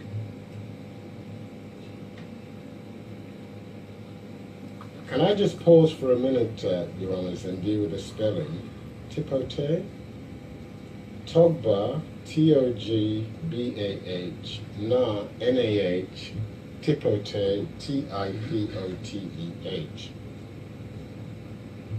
Mr. Taylor, are you anti-American? No, I am not and will never be anti-American. I just want America to come up to the plate. If you're going to use Liberia as your little backyard guiding, well, then you do something for Liberia. And if you're going to take us through all this education and do everything, you cannot continue to overlook us. In fact, I can almost say we are like children saying, hey, you have a mother. You brought me into this world, so help. You can't stay. We're 150 some odd years old, and Liberia doesn't have a fitting highway. And all this nonsense about corruption. How do you get corrupt with what you do not have? I've read the prosecution talking about me having 100 million. I challenge them here now and they were before this court in Europe. Let them produce one account. Lies, rumors. So this whole thing, there's nothing in Liberia. There's not even a fitting highway there. And America is capable of doing it. And I think they should. So I could never be anti. And I dealt with America as president. God willing, if I walk out of this, I'm prepared to deal with America in whatever instance. It's just a matter of saying that, look, America, come up to the plate and do what you ought to do for Liberia, because you failed to do it in 150 years. And I challenge them to dispute it. Mr. President, I'm about to embark on another topic, and I wondered whether that might be a convenient moment, noting the time. Yes, I think we'll adjourn rather than you start a new topic, Mr. Grievous. We'll adjourn for the lunch break and we'll reconvene at 2:30. All rise. All right, the court is just about to adjourn. But do not go. Like I said, today we continue with we'll soon be continuing with part 3. Okay, so let me hold this. Let me turn the camera to me. Do not go away. I'm coming right back.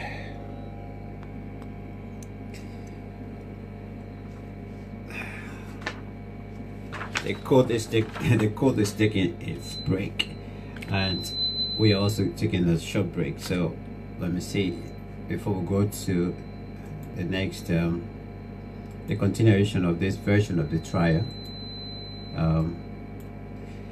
I do not go. I have queued it already. We're coming there soon, but let me go back to where I started with this contribution from a brother yesterday. Actually, on this day yesterday on that day was the day his brother was killed also. So let me, in the quest of seeking justice for all the innocent souls, those unborn children that were forcefully taken out of their mother's stomach and cut into pieces, and those of our parents and guardians that were beheaded as well, and they scattered their bodies all over. Let me read this from this brother. Our oldest brother Isaac, aka Small Jr., was killed for his own television set in October of 1990 during the senseless Liberian brutal war upon the orders of a nefarious MPFL general who is still alive today, but has no knowledge that I know him, and the skies he left in our minds and hearts today. I can still recall while helping our late mother to do a backyard garden, Junior promised to purchase and bring some food, palm cabbage, for us the following day, because a lady has taken his television to buy, and will pay him the following day, Sunday.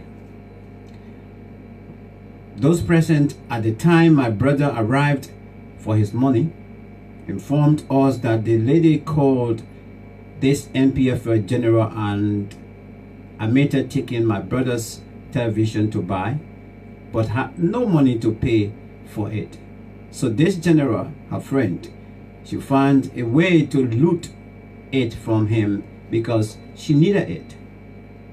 The general just did not loot the television for his for this tribal friend,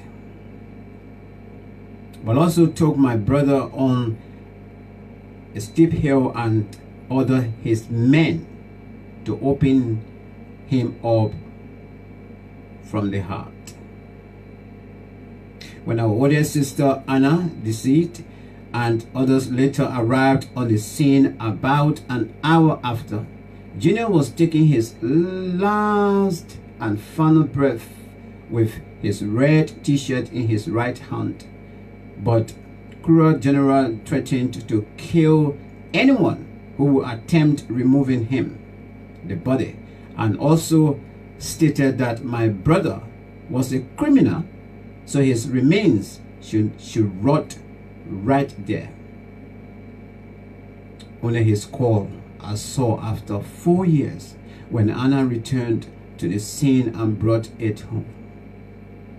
That was the most precious thing, a last touch of him.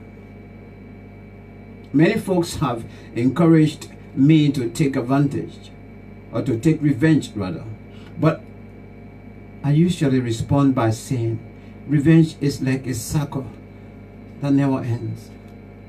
However, few months after his death, my younger brother Moses Okai, pictured below,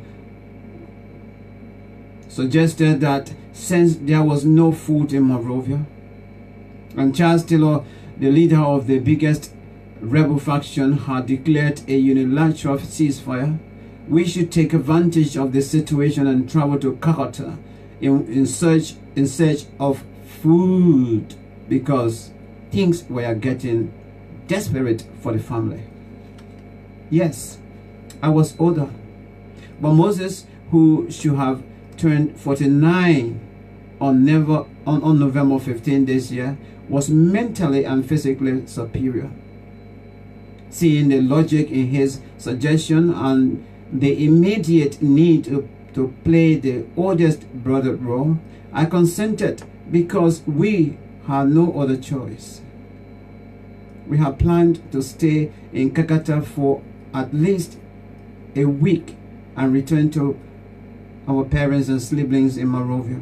But 1 week turned into 4 struggling years after the peacekeeping forces ECOMON at the time broke Taylor's unilateral ceasefire. Moses and I moved further into Bong County, this time in search of safety. There we stayed from 1990 to 1994, when 2 other rebel groups, URMOK and LPC, finally attacked Banga on September 10 and 18, 1994 respectively. One of the rebel groups, the Liberia Peace Council LPC, captured hundreds of civilians on the 18th of that month and carried out a mass murder. It is 24 years today since you slaughtered hundreds of innocent people in that little village called Brokpa, located in Bong County. Your butchering included my little brother, Moses Okai. His blood, along with that of others, streamed from that tiny village situated above a hill into a creek beneath it and turned the entire water red. We both struggled together in Banga and always prayed to return home to our family alive. As young as he was, Moses was family oriented. He knew how to make ends meet. When there was no food, Moses would go into the butchers and bring something home for me and others to eat. It is so pathetic hearing others saying the past should bury the past. Oh, let bygone be bygone. Okay, great idea. Let me ask this too. Why can these war perpetrators help us find closure by at least acknowledging their wrongdoing and apologizing? I have many friends who were killed, as well as several other family members. But if there would be no justice for war and economic crimes committed, then let there be a Truth and Reconciliation Commission implementation. I need an admission, confession, and a heart-touching apology. It is an inarguable fact that war has its own consequences, including temporary insanity and a complete breakdown of law and order. But what about admitting to your crimes, followed by a sincere apology? Please, just say again, I'm sorry for your crimes. In this photo below, Moses is sandwiched by our father and mother, David Sr. and our mother Pierre, both deceased. The baby beneath them is our younger brother, Robert, celebrating his first birthday. I just want to say, Ruben, thank you so much. You plus the rest of us. When we hear stories like this, we know definitely that people are still living with huge pain.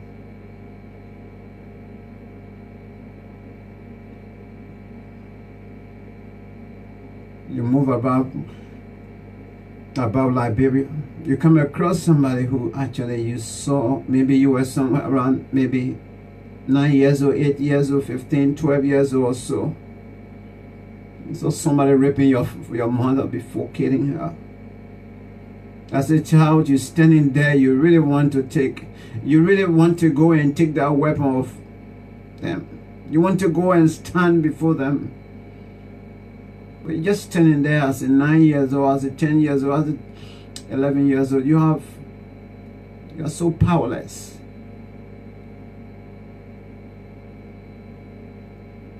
But you've grown up with that face. Seeing that face, with whether you're sleeping, whether you're just on your own, whether you're sharing a platform with your friends or so, you keep seeing that face. And sometimes as you're walking around, you will see the face coming ahead of you. You just want to bury yourself. That's how people are living. Many stories we'll continue to hear through this platform. Thank you so much. Let's continue with our final version for today before I'll be taking my break. Thank you so much. Bye-bye.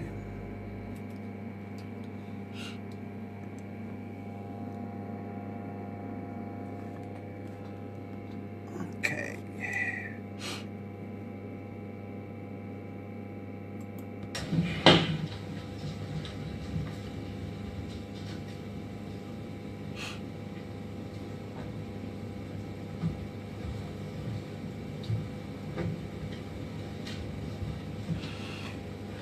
Please be seated.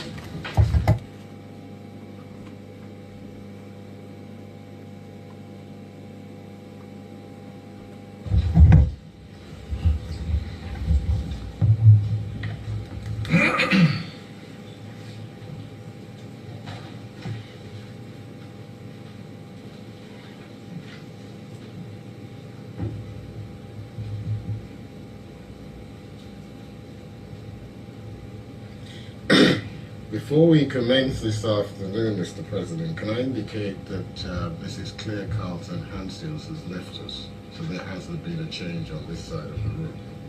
All right, thank you. That's noted. Thank you, Mr. Grievous. Not at all. Now, Mr. Taylor, before the luncheon adjournment, we were talking about your political views, and you had earlier mentioned the succession of Talbot as representing something of a crack, to quote you. And you also mentioned various other events which took place during the Talbot period, which impacted upon the ULA AA in the United States. So, coming then to the Talbot years in more detail, did you see the succession of Talbot as representing a new phase in Liberian history? Yes, I did. Why? We have to look at the period. In fact, the normal succession to power was significant,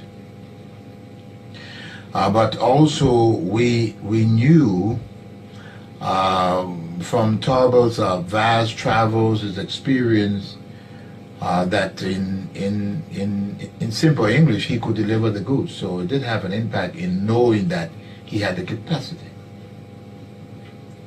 And was there anything about or anything done by Talbot at an early stage which suggested that he might be seeking to heal the deep-rooted divisions between the Congo town set and the indigenous population? Yes. What was that? As I mentioned to the judges before, with my own family, there was a problem in trying to intermarry.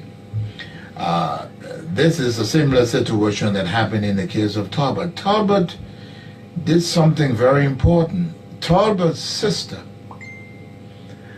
got married to an Aborigine Liberian. His sister got married to an original Liberian called Gabriel Fangalo. That's spelled F-A-R-G-A-N-G-A-L-O. Now, in the Liberian setting, that's very serious. For the sister of the president to marry an Aborigine Liberian, that was unheard of. That was a significant move in my opinion, and in the opinion of a lot of Liberians, that Talbot was trying to bridge the divide. This is what I consider significant. And what impact did that have on individuals like you looking from abroad at Liberia? Well, it had a great impact. It had a great impact in that we saw this again as an opening. So Talbot's sister marries Fangalo. Great.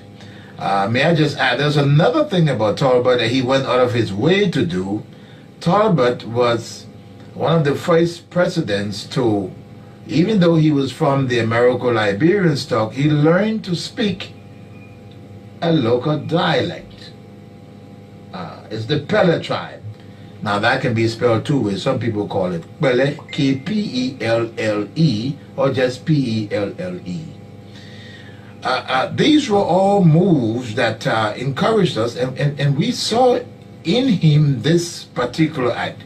You get married, you speak the local dialect. He started talking about trying to bridge the economic gap, and what were some of his slogans? He talked about mat to mattress, and total involvement for peace. All these slogans and working toward them really played a significant part in our own determination that there was a move on to change. And help us with this. You'd mentioned earlier that President Tubman would on occasion have his speech vetted by someone at the U.S. Embassy. Did that continue under Talbot? No. Talbot ran into some early problems. Problems with whom? With the United States. Why? Talbot broke what appeared to have been a long, outstanding red line that he crossed. Talbot was, during the Cold War, the Soviet Union had a few embassies around Africa, and it was almost a sin for Liberia, the principal almost, and we assumed as being the principal ally of the United States in Africa, to open a Soviet embassy in Monrovia. Talbot did that. And that, I think, is the straw that broke the camel's back. What do you mean? Well, not long after that, he was killed. What are you suggesting there, Mr. Taylor? Well, I do not want to speculate. I can just give you the progression. Talbot opens the Soviet embassy. It is disliked by a lot of people, including the United States, and rightly so, I want to believe, because of the close relationship. And if I can deal with that close relationship, you mentioned before in your question the issue of VOA. There are long-standing ties between the United States and Liberia. Liberia is supposed to be America's little child. So the Soviet embassy is serious, but you got all these security posts. You have the VOA. The VOA is a radio station, but it's a relay station. And VOA is what? The voice Spell of it out for us. The Voice of America is a radio outfit that was used to relay radio communication across the world. But like the BBC, these are all propaganda radio stations. That is in Liberia. There's another very important security situation at the time. The other thing that is there, Liberia is, I think, the only country on the African continent that is hosting the Omega, that's O-M-E-G-A, the Omega Towers. Now, what is the Omega Tower? Prior to these satellites that are, the spy satellites that are launched into space, that are used for navigation and other military purposes, the Omega Towers were about 3 or not more than 4 across the world. These are very high towers. They are high security towers that were used as guidance systems for United States submarines and ships at sea. Very strategic. So Liberia became strategic to the United States in terms of the VOA broadcasts, and we now have the Omega Towers. Thirdly, Liberia, from an intelligence perspective, is the center of almost Western intelligence on the African continent. So bringing the Soviet Union during the Cold War into Liberia was detrimental to Talbot. Now, what happens after that? A training program is conducted by the United States, where the first special forces are being trained. Samuel Doe is the former president of Liberia that staged the coup d'etat, are amongst the young men that train through this special program. Immediately, and that was the best qualified training program that had ever been held in Liberia.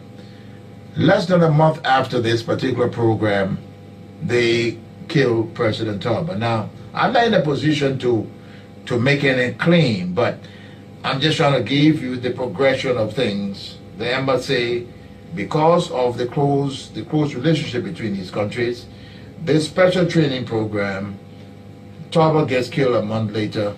It's anybody's guess what happened.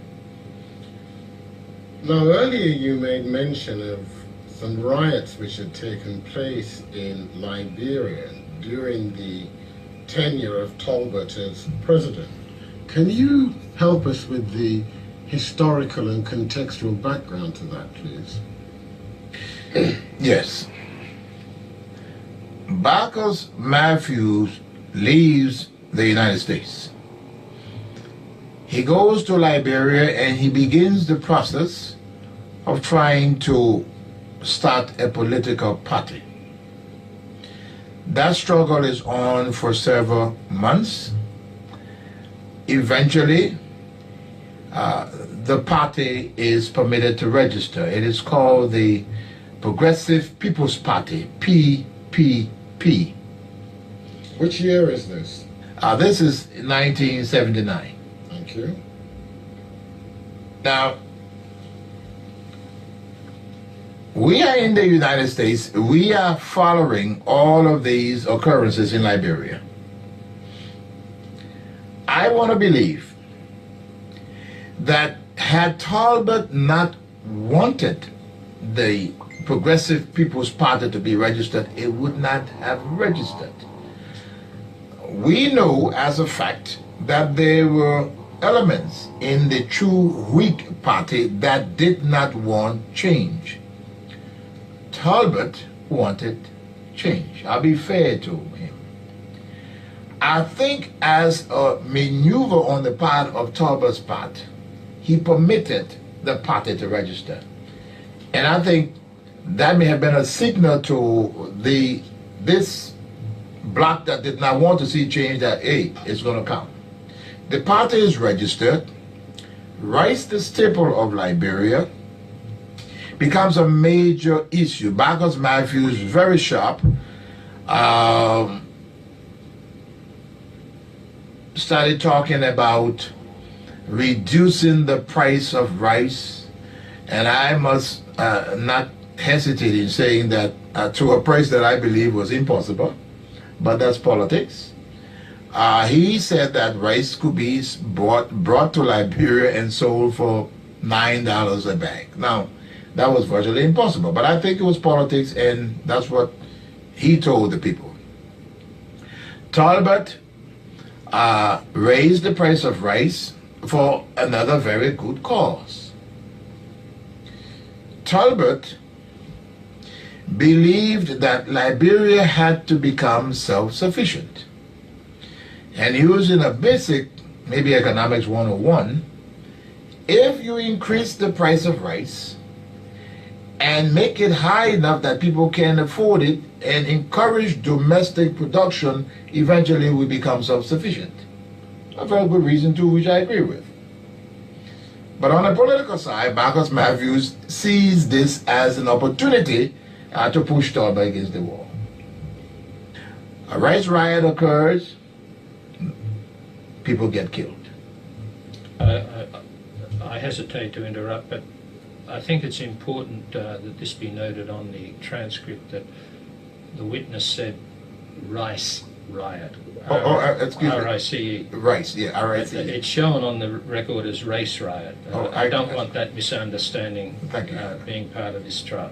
Thank you, Your Honor. I don't have the stuff here, so I don't know.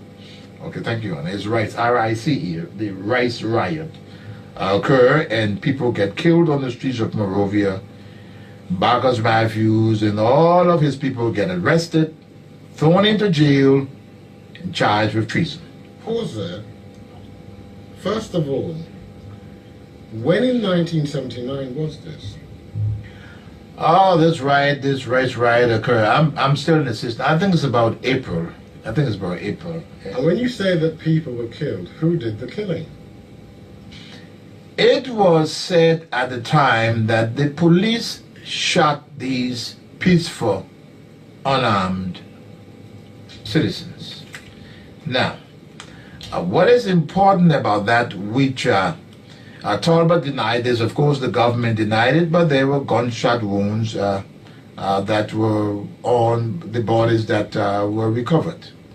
Now, what most of us said, and I was in the United States now. Most of us. The union, and most Liberians, but I'm speaking now as the chairman of the union. The ULAAA. Yeah, well, I'm sorry, I keep saying union. Oh, it's the ULAA. Okay, I remember to add that. We say, fine, President Talbot, you say that the police were provoked and they killed some innocent people. Fine. If this is the case, there are two officials involved. In Liberia, the police comes under the Ministry of Justice, unlike other African countries where you may have them under Interior. Great. Fire the Minister of Justice and the Inspector General, we call it the Director of Police, and this would be an opportunity for us to begin to mend fence. Talbot refused to fire these two officials, and this exacerbated the problem and things just grew and grew and grew until they got out of control.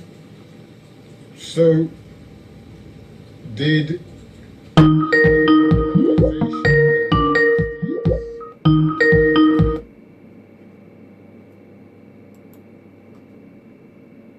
demonstrations, the Union of Liberian Associations in the Americas, ULAA, under my chairmanship, led demonstrations in Washington, D.C. We were so upset we bought a casket, and I personally led that demonstration to the White House in Washington, D.C.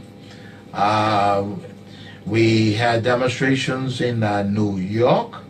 There was also another demonstration in Atlanta, Georgia. There were demonstrations and protests staged by the union. What was the response of the Talbot regime to the rice riots, if any? Yes, he did. There was, besides these people being tried for treason, he tried to amend the laws, the treason laws of Liberia, and this would have caused these young men to have been executed if they had been found guilty. Now, you say there were demonstrations in Washington. What was the focus of that demonstration? We were calling for Talbot to step down. As you know, students in America, we said, look, this has happened. You don't want to step down and hold elections. Since the Progressive People's Party now is an opposition party, they may have an opportunity to win. You've lost the respect of the Liberian people, and it's time to step down. Was there a Liberian embassy in Washington at that time? Oh, definitely, and we did not hesitate to go to that embassy. Students, we threatened to burn it down. We threatened to take it over. We did not enter the embassy, all trying to vent our anger at what had happened in Monrovia. Now, what about New York? New York, as we all know, is the seat of the United Nations. You mentioned the demonstration in New York. What was the focus of the demonstration? Is the demonstration that occurred when President Talbot attended the General Assembly meeting in Iran, August, September of 1979. Before we get to that, did Liberia have a representative at the United Nations at that time? Oh, definitely at all times. And who was the Liberian representative to the UN at that time? Councillor Winston Tupman. And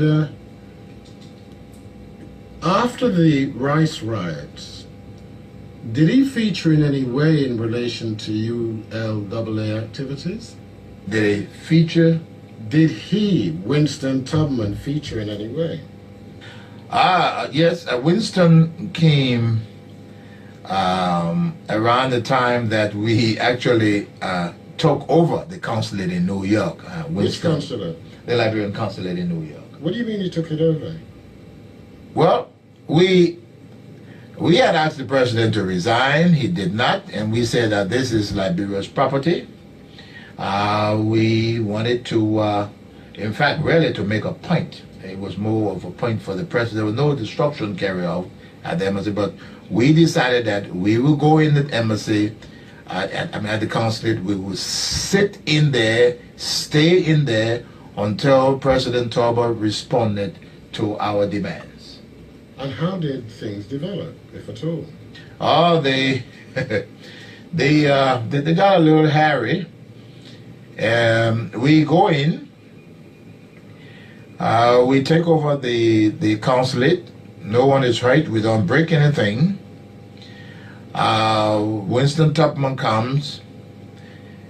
President Talbot hears of the whole incident, and the Liberian government, on the one hand, is doing everything to hush this thing up because it was big press. They did not want that. So Winston Tubman then says to me, he said, well, listen, you people have to leave the consulate. I said, well, we have no intention of leaving the consulate. He says, well, if you people don't leave, and I must admit, the Liberian government was, Consular Tubman, the ambassador, was not hostile. He said, well, please, if you people don't leave, we have to arrest you. I said, well, we want to be arrested. Arrest us. He said, no, we don't want to arrest you. We refused, and he contacted Monrovia again, and finally, the New York City police were called in, and about 6 of us were arrested. Were you arrested? I was arrested and taken to the main police station in New York City. We were processed and then released on bail to appear in court at a later date. But the Liberian government, knowing that they did not want this publicity that we were really seeking, decided that they did not want to press charges against us, and so they let us go.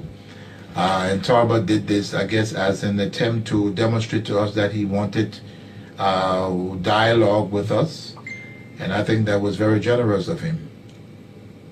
And tell me, who was it that organized the demonstrations in Washington and New York at the consulate?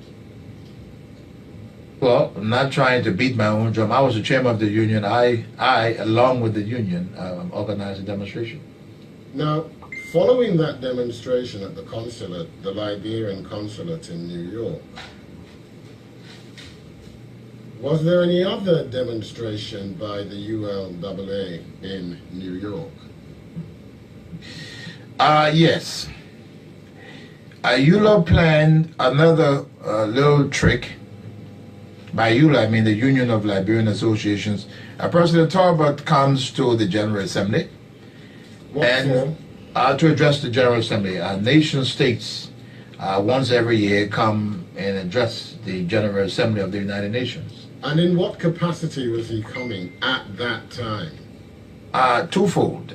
He was president of Liberia, but he was also chairman of the Organization of African Unity. And in what of those two capacities was he intending to address the United Nations? As president of the Republic of Liberia. Very well. So what happened? Tell us. We were able to secure some tickets for the gallery of the General Assembly. And we bought these tickets, we got these tickets and posted students at different points in the hall. And as he would speak, we just rudely, sadly disrupted his speech. We would just jump up and yell to grab this one, take him downstairs. There are cells downstairs in the UN building. There are jails down there. They'll grab this one, take him down. So we'll wait a few minutes. He starts up again, another 2 jump from the other end. Just disruption. And the UN police finally managed to pick out all of the bad apples from in the hall and took them downstairs, locked them up for a little while, and then put them out of the building. Were you one of those arrested? No, I did not go in the hall, but I was in charge of it from outside.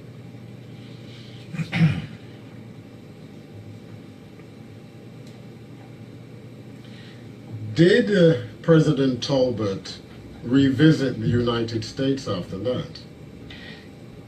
Well, immediately following the General Assembly visit, he continued on To where? to Washington, D.C. And did you have occasion to meet him at that stage? Yes. Help us with that, please. You know, having been through this situation myself as president, Talbot was in a very tight spot. Here's a man trying to demonstrate to us that he wanted dialogue. There's a large Liberian population in the United States, about 60, 70,000 individuals. And all of this is going on. He really wants to make peace. So what he suggests is that, in fact, we asked to speak to him, and gladly he accepted to meet with me and a delegation in Washington, D.C. at the Liberian embassy. And we did take up the invitation and met with him at the embassy compound. And Were you there? I was there. I led the delegation. And did you address President Talbot? Yes. What about? I addressed him about the need for change, the unfortunate situation in Monrovia where peaceful citizens have been killed, and his refusal to discipline the Minister of Justice and Director of Police, and told him that we wanted to see meaningful change. His response at that particular time was as follows. He said, I am doing the best that I can to bring about change. He said, it is slow, but I want change. He said, but look, some of you have been in America very long and may not have all of the details of what's going on in Liberia. So I now extend an invitation to you, Mr. Chairman, and a delegation to come and visit Liberia and tour the country, where we think you will be better informed as to what is happening on the ground. And we accepted that invitation. Now pause there for a moment. Which year was this? This is in 1979. And in what year had you arrived in the United States? I arrived in the United States in 1972. So you'd been in the U.S. then for some 7 years by then? Yes, without a vacation to Liberia. That is correct. And you had never returned to Liberia during that period? That is correct. So would you agree that there was some force in what was said by President Talbot about you having become somewhat distant from events on the ground? Not quite. Not quite. There are about, like I said, 60,000 to 70,000 Liberians in the United States. These Liberians, like all of our citizens that are in the diaspora, there are hundreds and thousands of calls every day. There's virtually very little that you would not know. So while I agree that there may have been some internal political things that were going on that I did not know, but to a large extent we had a clear picture of what was going on because of the constant cross flow of information between Liberia and the United States. So he suggested then a tour. Who was going to fund and organize that? The government of Liberia. And did that occur? That did occur. We accepted the invitation. Who went on the tour? I led a delegation of 4 other persons. Who were they? By Bala, the president of the Minnesota chapter. Pause and just help us again, please, with that spelling. If I'm not mistaken, I think it's already on there. It's B-A-I-G-B-A-L-A by Bala. Who else? Nyon Due, that name Commoner, Stephen Joe, and Joseph Gibro. So these were the other 4 members of my delegation. Was Tupe a member of the delegation? No, she was not. But in any event, when was it that this delegation left for Liberia? We arrived in Liberia in January of 1980.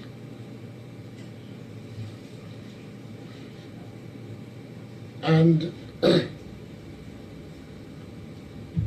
was there a great deal of media interest in your visit? Oh yes, oh yes.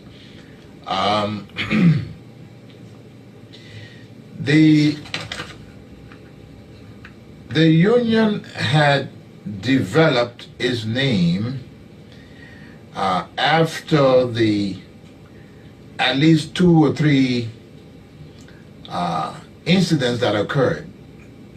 Let's not forget the first incident that we haven't gone into details now, I'm just going to touch it. Attempts are made in Washington, D.C. to buy handguns We are arrested by the FBI. That is news. We go to New York. We take over the consulate. That's news. We disrupt the General Assembly. That's news. We meet President Taylor in Washington, D.C. That's news. By now, Liberians have developed a deep sense of appreciation for the Union of Liberian Associations in America. In other words, these are our sons and daughters that went to the United States to go to school. They are educated now, so now they are acting in our behalf. So we have this, I don't know what you want to call it, almost rock star status, but we are now looked at very seriously. So upon arriving in Liberia, there's big press, there are crowds, everyone is looking. And may I just add before I stop, don't forget, there's the rice riot, people are dead, and this is the whole period. A delegation coming from America is seen as a big deal. But pause there for a minute, Mr. Taylor. Assist us with this. Mm-hmm. Did it cross your mind that President Talbot might be luring you back to Liberia to kill you? Oh, yes. It did cross my mind. Surely it crossed our minds. Here's a situation where we've embarrassed the man. We've disrupted his speech. We've done all of this stuff. We've called him bad names. And we're about to go to Liberia. Of course, it did cross our minds that we could, even if not get killed, we probably could have gotten locked up like the other guys that were already in jail. So why'd you go? Well, it was that was the one thing, the chance that we had to take if we would have been taken seriously in a way as wanting to bring about meaningful change in Liberia. I mean, here we are. It's good and well to sit in the United States and demonstrate on the streets where at most the police will arrest you, take you in and book you and let you go. But now when it comes to the time to what we say literally in Liberia, to show your juice and you run away, I mean, we just couldn't do that. So that was a chance that we had to take, and we took it. So what did the tour consist of? We get to Liberia, we meet the president. We ask to see those that are incarcerated, and by those that are incarcerated, I'm referring to Bacchus Matthews and all of the members of the Progressive People's Party. They are all incarcerated. We ask to see them. We do not get to see them. Why not? I guess for, under the blanket of security reasons, a lot of things happen all around the world. Under security, from the biggest country to the smallest one, they do all kinds of funny things under the guise of security. So they just said, for security reasons, we cannot let you meet them. But the second phase of the tour was to go to certain regions of the country, and I was invited by the president. It just happened that he was touring Nimba County, where there had been some development projects completed, along with the United States ambassador at the time. I don't remember his first name, but I know it's Ambassador Smith. I remember him. He's a guy, he limped a little bit, very nice man. And he invited me to go along on that tour to see these projects and be a part of his delegation, and I went. And where in Nimba was that? We visited several towns. We went to Tapita, we went to Butu, and also a project at the Baptist. There's a Baptist mission up there, another project that I just forgot the name of the town, but there are about 3 or 4 spots, including Tapita and Butu. Help me with spellings for Tapita and Butu, please. Tapita, T-A-P-P-I-T-A, Tapita. And Butu is in the records, but it is some people pronounce it wrongly as Butu. It's not. It's Bu. It's Gbutuo, Butu. But in the records here, it may be spelled as Butu, but it's about the same place. It's about the same place. And during the course of this tour, were you allowed to address the people in any way? Oh, definitely. I was not hindered in any way. I addressed different groups. I held press conferences, and in fact, at one of those press conferences, I even had the opportunity to criticize the True Wheat Party at the time. I was free to operate in any way that I wanted to. He did not obstruct me in any way, and I did address the press about an issue at the time. The Progressive People's Party, before President Taylor went up to Nimba County, wanted to stage a peaceful demonstration in Monrovia. They were not granted the permit to demonstrate, and they did not demonstrate. While President Talbot was on his trip in Tapita, the True Wheat Party staged a demonstration in Tapita. And so I immediately jumped on it and said that it was improper, that if the Progressive People's Party could not be given the right to demonstrate, the True Wheat Party should not be given the right to demonstrate either. And that it was wrong for the True Wheat Party to demonstrate. And you know, Talbot was a little smart. He jumped on that and said that, in fact, he agreed. I guess in a very shrewd way. Eventually, after the press jumped all over he agreed that they should have gotten a permit, because in fact the demonstration had occurred without a permit. And so Talbot seized the opportunity to criticize his own party and say, he just said the student from America is right. If the Progressive People's Party did not get the permit to demonstrate, and the True Wheat Party did not get one, the True Wheat Party should not have demonstrated. How old were you at this time, Mr. Taylor? We're talking about 1980, 48 to 80. About 30, 32, 33? You're the one who used to teach maths. For 48, 50, 67, it was 32. And how long were you in Liberia for? I was in Liberia up until April of 1980. Having arrived when? January, late January.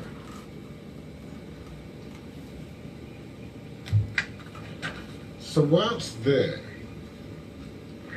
did a major event occur? Oh, yes. What was that?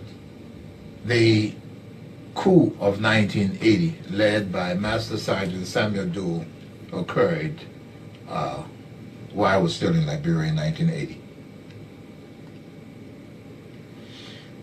How significant an event do you consider the Doe coup to be in the history of Liberia? Significant. Firstly, this was the first time in the history of Liberia that the President of the Republic had been killed in a coup d'etat. It was the first, in fact, coup d'etat in Liberia. It was the first time that we saw the entire system uprooted in an extremely violent fashion. So it was significant.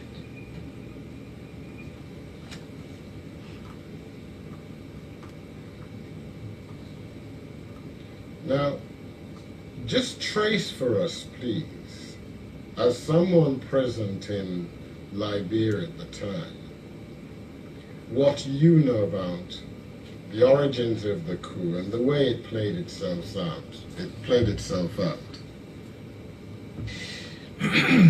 We arrive in Liberia.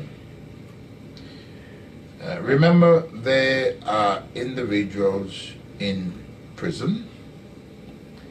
And may I just add, by this time, whether it was possible or not, the Progressive People's Party was being seen by a lot of Liberians as the possible savior.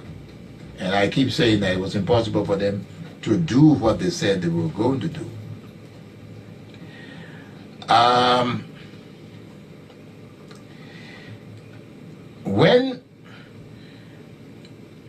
When you look at that and you see the country is not solid, I mean, you can sense problems. There are securities posted all over the city, mumbling here and there. Pause for a moment.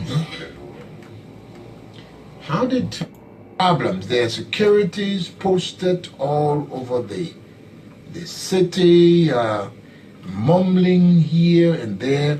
It had developed a gray complexion. I'm speaking figuratively now. A gray. You could sense that that things were not normal. Now, I knew nothing of the coup. But on the night of the coup, when I say we, Tupi and I, we at the hotel and we hear this gunfire. Pause for a moment. How did Tupi happen to be in Liberia at that time? Well, Tupi is my fiancée, and I'm going to Liberia for some time, and we just planned that we should be together. So she took off at that time to be in Liberia with me. Okay. The hotel manager informs me that this is about late morning, about 4 or 5 o'clock in the morning. That pause again. Date, please. This is April 6th. 1980. You sure about the date, Mr. Taylor? I'm sure April 12. April 12. April 12. April 12. Thank you. April 12. There's another set of shooting in Monrovia, April 6th, during our time. I'm sorry, but it's April 12. We get up, and by this time, the announcement has been made that night that the army has taken over. The hotel manager informs me that there are soldiers downstairs to see me. She said, "What do you mean soldiers here to see me?" I said, "Well, there are some soldiers downstairs to see me." The soldiers could not enter because when the firing started, in some of these countries they are rolling steel doors, but they fold and they open up and down.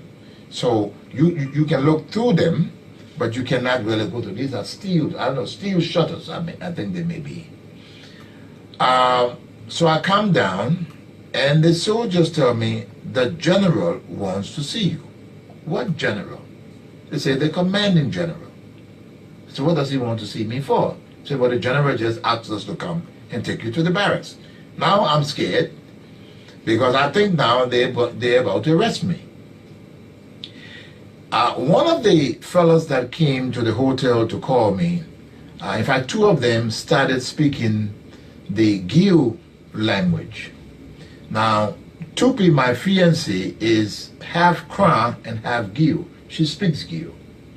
So she understands what they are saying, and she jumps in and begins to speak to them in the Giu language. And they say to her, apparently what she's meant to be in Giu, "No, it's okay. This man is one of the student leaders, and the general wants to see to him." So then Tupi says to me, "Oh, Charles says, okay, let's go. It's all right." So I asked the hotel manager to open the gate. He gives me his Jeep, and we drive to the barracks. We get to the barracks. We're taken straight into the commanding general's office. I get in there, I see a young man sitting behind the desk with some other individuals, and this young man happened to be the famous General Thomas Kpakio. Pause there. Let me just ask you about one or two details before we come to that that meeting with Thomas Kpakio. Which hotel was it that you were staying in at the time? We were in the Holiday Inn Hotel. And you told us earlier that you'd heard that a coup had taken place and the military had taken over. That's correct. How did you come by that information? The hotel manager. The hotel manager came up and told us, say, oh, there's a coup d'etat. The soldiers have taken over. So by the time the soldiers come now, I already know there's a coup. And so I'm frightened because they don't know me, I don't know them, they come for me. I have not been in Liberia for years, so I had to take precaution. Now, before I come to your meeting with Kpakio on the morning of the 12th, what details do you know about the actual events surrounding the coup and the killing of Talbot? Well, I only get to know this following our meetings and subsequent conversations with General Kpakio. Very strangely, on the tour in Nema County, in fact, let me just digress a little bit. The soldiers that staged the coup d'etat against President Talbot are all or mostly bodyguards of President Talbot. How many of them? The council totals about 17, but they grew up to 20. And tell us, that group of 20 bodyguards, did they have anything in particular in common in terms of their very recent experience? Oh, they were all a part of that special military training program that had been conducted at Camp Todee, T-O-D-E-E, by the American Special Forces. And how long before the coup had that training ended? Oh, not very long, less than a month. Almost immediately. Almost immediately. And you was telling us about the tour in Nimba County when I interrupted you. What were you telling us? Well, I did explain that in Nimba County we visited these development projects. I have spoken about the press conference in Nimba County where the demonstration took place and was criticized. But that's about the end of the tour, and then we returned to Monrovia. But I was asking you initially, what did you in fact discover as to how and what occurred in relation to Talbot himself? Well, let me see if I can get on that track. Let me explain to you some of the things that happened. Maybe this may come to your question. While in Nimba, there's an incident in the hall where the Minister of Interior of Liberia, Dr. Kessely, that's Kessely, is involved in a very heated discussion with a member of the National Legislature of Liberia. He is very, very rude to this gentleman. I'm standing a few feet away and I'm hearing the conversation. So I walk over to him and I say, well, Dr. Kessely, I said, I am shocked. The president invited me here to see, and guess what? I have seen. You are a minister of government and you are insulting a member of the legislature. I said, this is outrageous. I have seen enough. And I walked away But in that hall are the bodyguards that I'm referring to that are securing the president. They are all there, and most of them hear this exchange. So you're brought before Bironka. Where is this? This is at the Barclay Training Center, BTC, BARCLAY. Normal Training Center in Monrovia is the military headquarters for the brigade of the Armed Forces of Liberia. I'm taken into him, and I meet him behind the desk with several other, not knowing at the time, several other officers, but these officers happen to have been members of the group that had just carried out the coup. They are sitting in the office with him. And what were you feeling at the time, Mr. Taylor, when you were brought before these military men, knowing that a military coup had taken place just hours beforehand? Well, my fear had been greatly reduced by virtue of my fiancé telling me in the first instance that it was okay. So that's a relief for me in the first instance.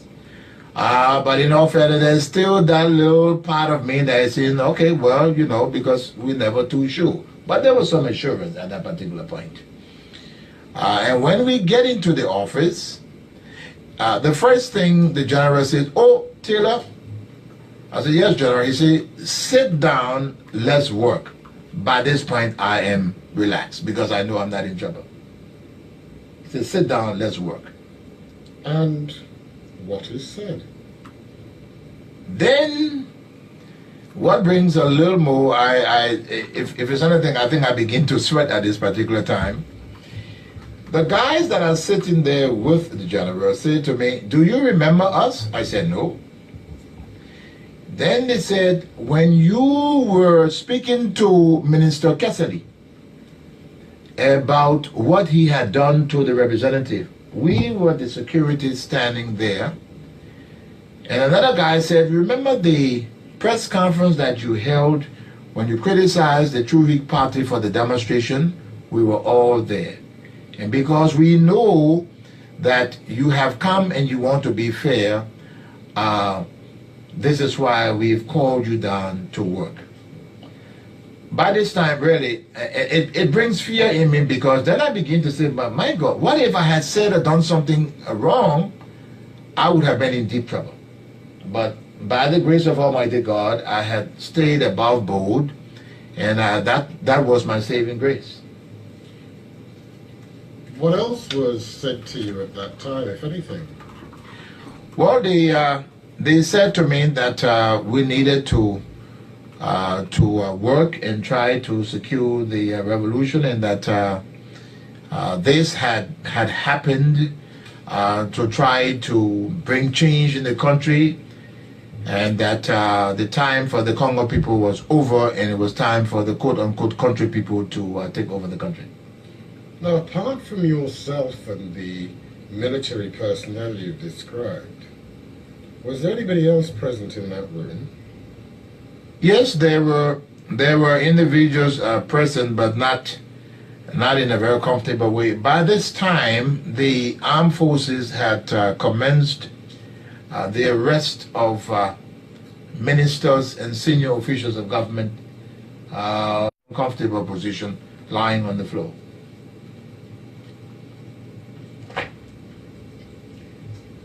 Now, at this stage, had there been any kind of announcement over the public media?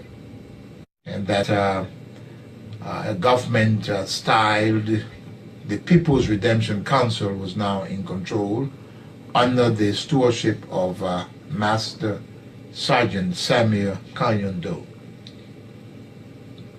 And was any indication given as to how the country was now to be governed? Well, not exactly. They did say that the country will be governed by decree, but that's not as specific enough. It was just the early days. What they sought to do, just say, "We've taken over, we want change, and we will set up the council. The council set up They named the officials of the council and said that they suspended the constitution and that they would rule by decree. And what was the mood in Monrovia like at that time? Very, very, very joyous mood. Let's not forget that this old Congo country situation in Liberia has festered. Here is the coup by a group of non-commissioned officers that are quote unquote belonging to which group? That's what I'm coming to. They are all so-called country people, and so the majority of the Liberian population until today may rank about 75-25%. That is 25% Americo-Liberian, and maybe I'll put it maybe 20%, and about the vast majority the Aborigines Liberian. So what we saw at that particular time were the festive activities of those the Aborigines that really embraced this coup d'etat. Was it purely festive? Well, no. Festive on that part, because we had what? Revenge killings going on, we had looting, we had total disorder. Total disorder. Now, effectively then, if I understand what you've told us correctly, Kpakio was offering you the opportunity to work with the coup makers. That is correct. What was your response? Oh, I accept it. Why? There are several reasons. One,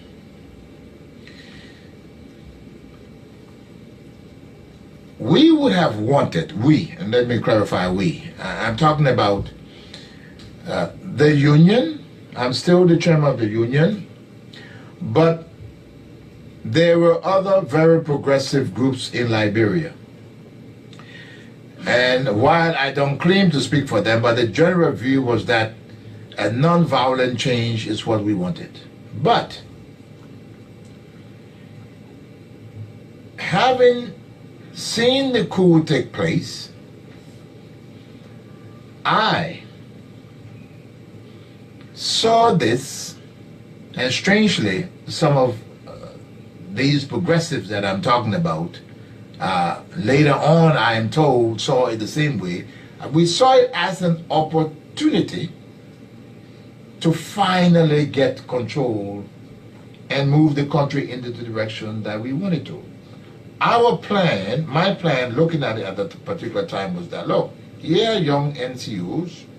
Thomas Kuwampa was, I think, the best educated amongst all of them. I think he had reached the 11th grade. The rest of them were below the 9th grade level, where we could embrace them, nurture them, and encourage them to return to the barracks. So we saw it as an opportunity to do that and begin to work and bring about this long change that we had wanted to do for a long time. This was an opportunity, and these were our thoughts. But strangely, it didn't come out all the same way. So let's just pursue that a little further, shall we? When, in terms of that grand plan that the progressives had, the soldiers returned to the barracks, who was going to take power? Well, we were trying to get them back to the barracks, have elections, democratic elections, and let the best man win. This was the whole thought at the time. And who did you fancy to be the best man at the time? Well, I was sure to throw my hat into the race. That was sure. Of course, I would think I was the best. Others thought that they were the best, but I would still think that I would have thrown my hat in the race at the time. Now help me. When you met with those military men, did they explain why they were coming to you for assistance?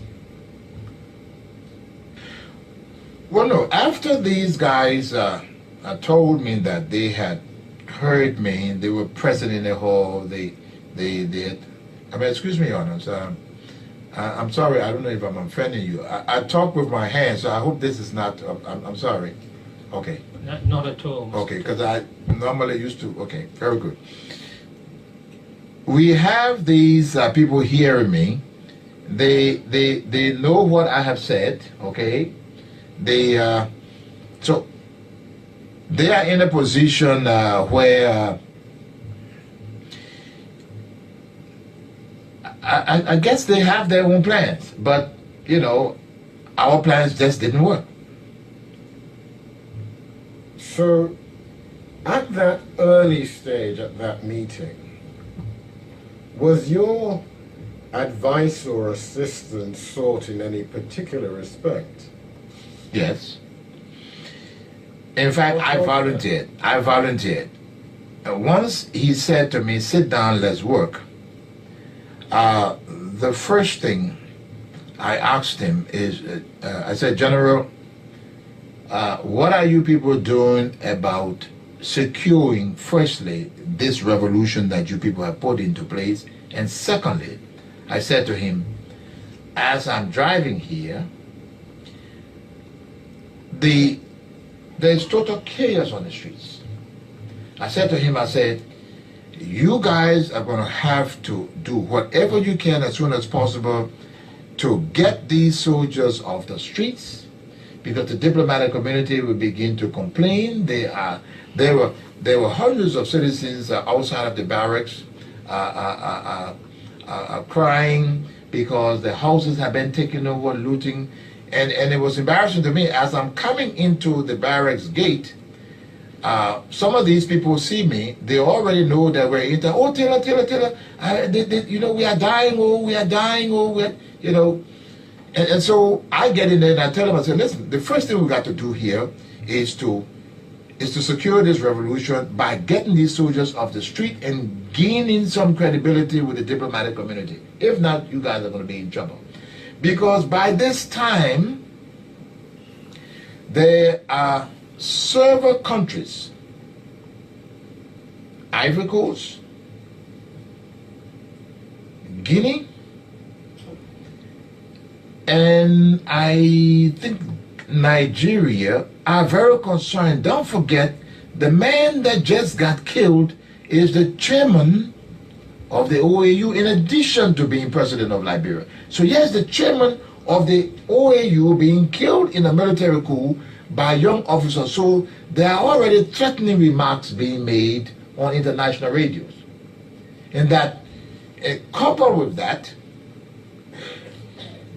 La Côte d'Ivoire, that had been a very peaceful country, the daughter, or at least the goddaughter of the president of La Côte d'Ivoire, Daisy, is married to President Talbot's son. She's not found. La Côte d'Ivoire is threatening. So there's a big problem from these things. I'm saying to him, you got to get these soldiers off the street. You got to try to call the diplomatic community to explain to them what this whole coup is all about. If not, you're going to be in trouble, because people were talking about trying to put the force together to come. Because one news story was that Talbot was not dead, and some people were saying that's the OAU chairman. We're going to go in and rescue him. So my advice to them was to begin to move urgently to calm things down. And was there any specific suggestion that you made to Yes. them in order to achieve that purpose? The first thing I did was to ask for two of the most senior security personnel in the country that were incarcerated at the time to be released to do a plan of action. One of them is still alive today. He's Edward Sumo Jones, a very, very trained security personnel that have worked with all the major security agencies almost on the planet.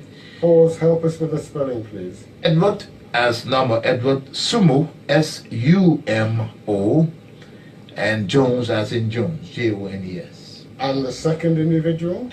The second individual was a gentleman called T-Boy Nelson, and that's T, like just T, and I think it's B-O-I, not like B-O-Y, boy. It's a crude name, T-Boy Nelson. He was the head of the National Security Agency of the Republic of Liberia. An agency that had tentacles far and wide, and he was incarcerated. I said to him, well, look, the first thing you need to do is release these two men to me. He released them to me. We sat down immediately and drew up a security plan of action to be taken to the then chairman, Samuel Canyon Doe. And did you take it to Doe? Yes. Kwiwangba took me into the mansion. I met with Master Sergeant Doe. I then spoke to him about the plan, and immediately he called the Minister of State to look at the plan and for it to be sent to the appropriate areas. Now, let me just tell you, Judge, the Minister of State, first of all, Your Honors, by the morning of the coup, all of the progressive leaders, the Moja leaders, the Barkers Matthews, are all the new ministers. Barkers Matthews becomes foreign minister. One of the progressives, Dr. George Boley, that's B-O-L-E-Y, who is a crown, he has a PhD in education, is the Minister of State and Personal Assistance to Doe. He's also incarcerated and is released from prison on the morning of the coup. Dr. Tokbana Tipote, another progressive, was made the Minister of Planning. Dr. Henry Boyman Famule, Please. Fambule, F-A-H-N-B-U-L-L-E-H. And we need help with the first name, please. Tokbana Tipote. No. Fanbule. First name? Henry, as in H-E-N-R-Y, Henry. Thank you. Henry Boyma, B-O-I-M-A, Henry Boyma Fambule. Dr. Togba Nan Tipote, T-O-G-B-A, Togba dash N-A-H. Togba Nan is one word, one name. Tipote is T-I, I'm not sure if it's one P, but I think it's T-I-P-O-T-E-H. Tipote. He has a doctorate degree in economics. He becomes the Minister of Planning. Dr. Henry Boyman Fambule becomes the Minister of Education. So some of the other leaders that are released from jail, like Oscar Kuya, becomes the Minister of Interior. Now, back to the point, Dr. Boley is called immediately and said, well, here's a plan. Boley reads it, and he says, well, get to the foreign minister immediately. So Barkers Matthews is contacted, and the plan is revealed to them and is accepted for implementation. That is, calling in the diplomatic community and trying to allay the fears out there about the chaotic situation that had developed. Now, following the meeting with Kwiwangpa, you told us that a plan of action had been put together, which was to be submitted to Doe. Did you go to see Doe? Yes. That same day? I went along with Kwiwangpa, told Doe, was present when Doe called Boley and instructed Boley to take the plan and call the foreign minister to begin to work out, trying to implement whatever parts they wanted to. Tell me, had you met Kwiwangpa before that day? Never. I did not know any of What them. about Doe? Had you met him before? Not at all. Not at all.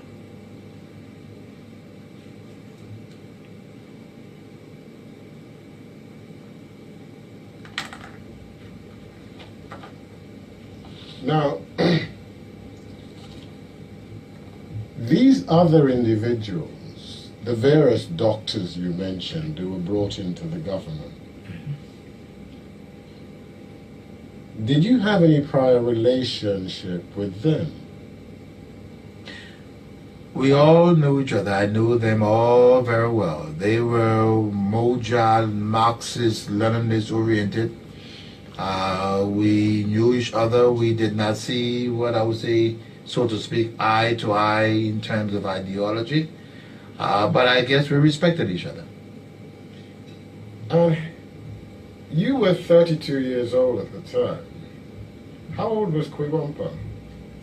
Kpakio should have been some, I would say, at least 10 years younger. These were very young boys. I think the oldest one at the time was 27. Who was that? I think Do, and Kpakio was about 22, 23. These were young boys, young men. Now, I want to pause for a minute so that you can help us with some of these personalities behind the coup. First of all, Kpakio. How significant was he? This young man was extraordinarily brilliant. I am told by him that he was one of the principal organizers of the coup d'etat. Now, as they brought individuals in fact, Kpakio should have been the leader of the revolution. But as they called people in, and they were all friends, Do was called in and other people, and according to military ranks, Do became the leader because he was the highest ranking NCO as the master sergeant. That's how he became the leader. But what they did was, there was a vice head of state, there was a speaker, there was a secretary general. But the compromise with Kpakio, who was the next highest in NCO rank, he was given this position of commanding general, where in reality, other than Do, Kpakio was the most powerful man in the revolution. And what did you think of him as an individual? You know, sometimes I was amazed at how a young man who did not have any real formal education could have been so smart and very caring. This man was caring. He was out there trying to stop the excesses of the army. Military people were being disciplined. He sent out troops to rescue citizens that were in trouble. You would think that someone needed at least a university education, but he understood these. He was well trained, very, very decent, caring young man for his age. I was really, really impressed. Is the witness describing Do or Kpakio? General Kpakio. That was your question, Counsel, wasn't it? Yes, it was my question. And what rank was Kpakio at that time, after the coup? Kpakio became a brigadier general, commanding general of the armed forces. A brigadier. And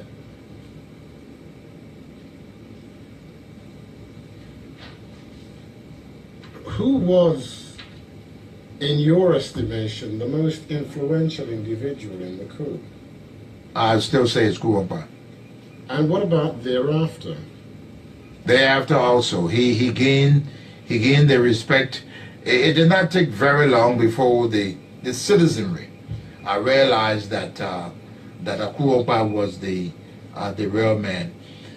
Let me just interject.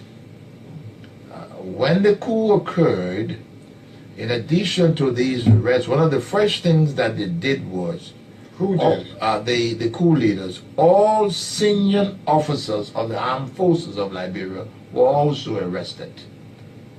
That is all that we have. The chief of staff of the armed forces of Liberia, at the time Liberia was one single brigade of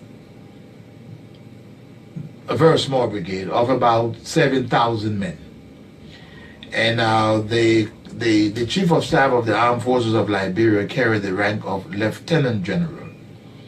Now, here we are, the coup occurs, everyone is arrested, from the Chief of Staff down, and an order is published by the coup leaders that no officer before the morning of the coup, that no soldier should take any instructions or orders from any officer. So in fact, the armed forces now is destroyed. There's no chain of command. They are not. Everyone is virtually now below the rank of Master Sergeant. But as a member of the council in the military, and I'm sure there are military people on the other side that know this, what they say, what assignment sometimes can be greater than rank, but rank prevails. The armed forces commander now becomes a brigadier, Thomas Kpakio, with the rank of general, but no other soldier in the armed forces is given a rank. So everybody is below the rank of sergeant. Okay? The coup leaders do not have to worry about it because now they are the bosses. So they don't have to worry about rank anymore because everybody else is saluting them. So this is the structure. It's good to get this picture. Now, how did the general populace regard Kpakio? Oh, they honored him. They liked him. He was fair and reasonable. So everyone wanted to get to him to carry their problems. When there were problems, they wanted to see Kpakio. I mean, he was just loaded with problems. And this is why I stayed in the barracks with him for about 3 months because I couldn't rest. Okay, so I was the only progressive that stayed in the barracks with him in helping with the day-to-day, what I would call putting out the little fires. This thing, sending soldiers, go this place, do this. I stayed with him for 3 months. Now, that's Kpakio. Can you now please give us a little pen portrait of Master Sergeant Doe? I really did not know Doe very well or interact with Doe a whole lot. Doe knew all about my mission to Liberia with the rest of the members of the council, and they respected me as they went into the barracks every day. You know, soldiers apparently like barracks conditions. Every member of the council except for Doe and other people, they were in and out of the barracks, and so I got to know and meet all of them, I would say within the first 48 hours, because they were all coming in to the barracks, because, you know, there was very serious fear at the time. There was another officer of the armed forces of Liberia at the time, a major by the name of Jebbo. That's J-E-B-B-O. Jebbo commanded another unit of the armed forces that was a respectable unit. And when the coup occurred, there were rumors that Jebbo did not back the coup and would stage a counter. So everybody was running in and out of the barracks, consulting with the general, you know, and trying to secure what they had just put together. And so what they started doing immediately was arresting those other individuals from that elite unit that were commanded by Major Jebbo. So because of this frequency in the barracks, I got to meet most of them almost immediately. But Doe, what kind of a person was he? Yes, I did not know Doe very well. Very quiet man, didn't speak a whole lot. Shrewd. Educated? No, Kpakio had a higher education than Doe. I think Doe did not go beyond the 9th grade. Could you talk to Doe? Oh, yes. Oh, yes. The respect that I commanded as being the leader of the quote-unquote, for them, the students in America was very high, so I could speak to Doe.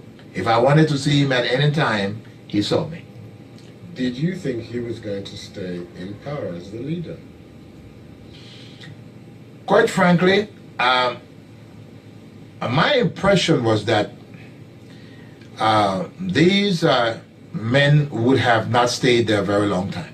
My impression of Doe was that Doe, had this brought upon him because, like I said, Doe was not in the first little batch that started planning. He was brought in, and so. So who started the planning? Kuwangpa started the planning, and so he did not appear to me to be someone that would want to stay on a very long.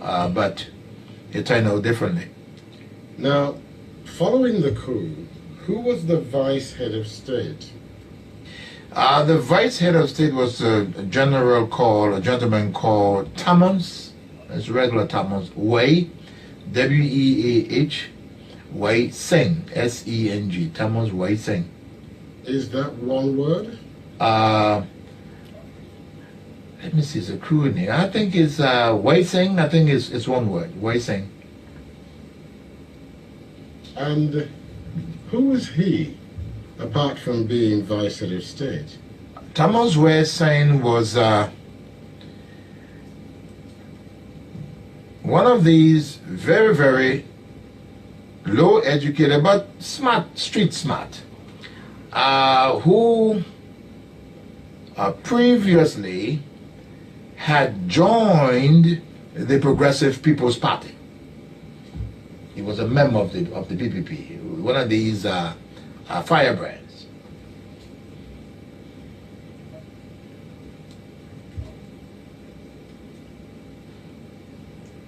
And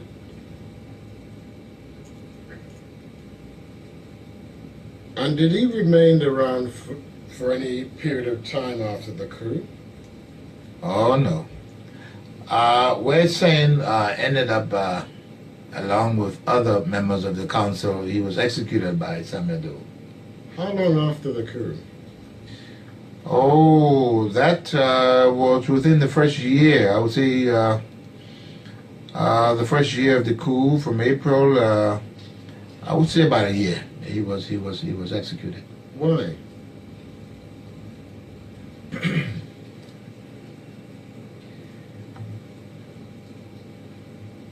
Remember, I stated to this court that the the Soviet embassy had been opened in Liberia.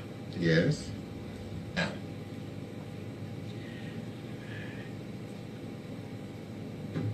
as Minister of Education, Dr. Famule and a group gathered some individuals and sent them to Ethiopia at the time of the leadership of Mengistu Haile Mariam. Now, don't ask me to spell that. I don't know, but I know it's called Mengistu.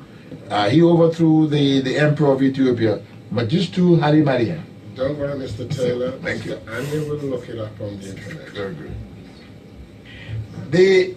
These individuals should have been sent there to do literacy training.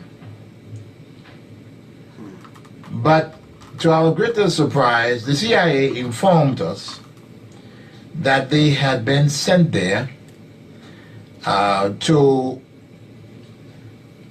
do military training to come back and overthrow the government of Liberia. Oh. Now, and maybe somebody will say, but why would the CIA have any interest?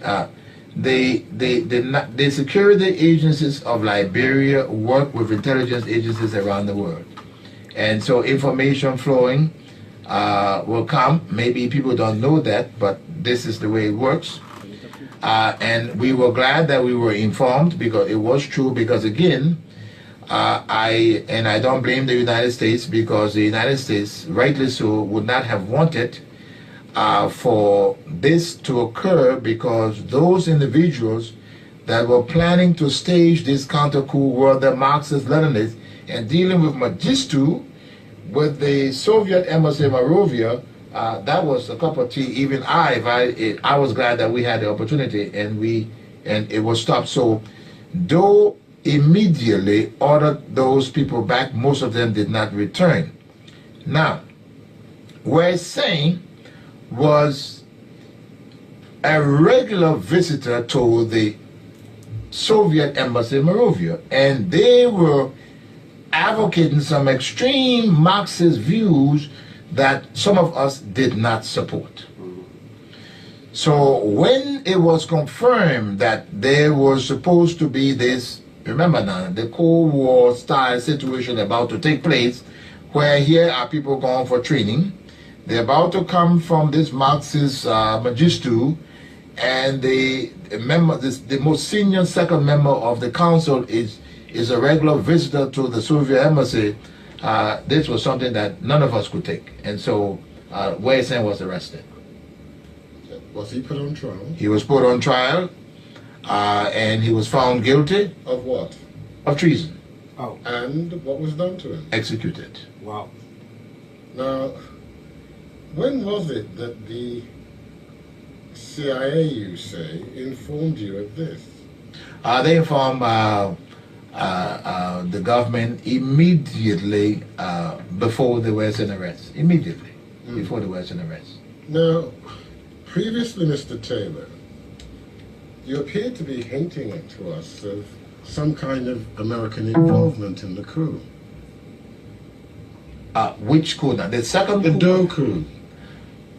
Well, I did say, Counsel, that I'm in no position to be emphatic about that. I just said I will explain the different circumstances, and then one can draw their own judgment.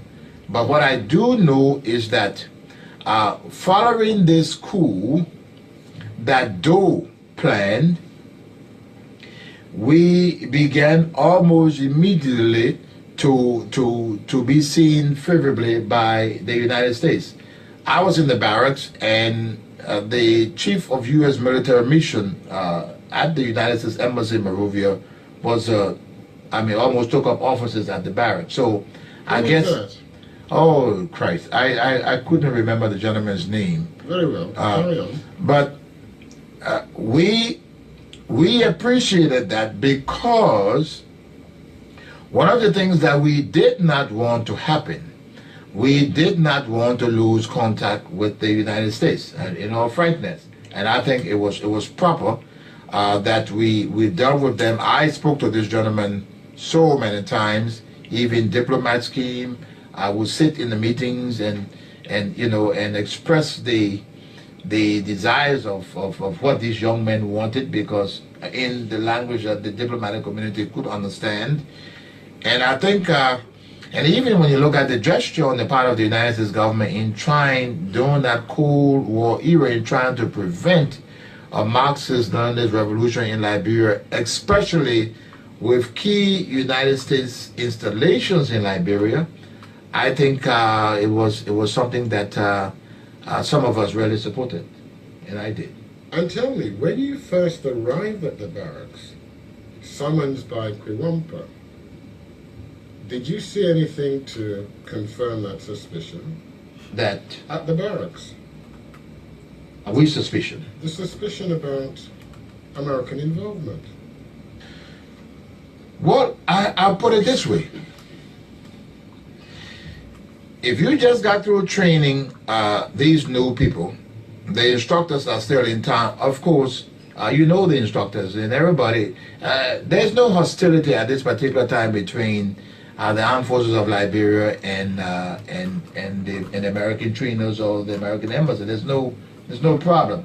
So getting in and out of the barracks, in fact, was not a problem. In fact, I think it was encouraged, because everyone knew, I knew, if the United States, and let's be very frank about this, if the United States had come down hard against Doe and his coup, it would not have sustained itself. And what do I mean by come down hard?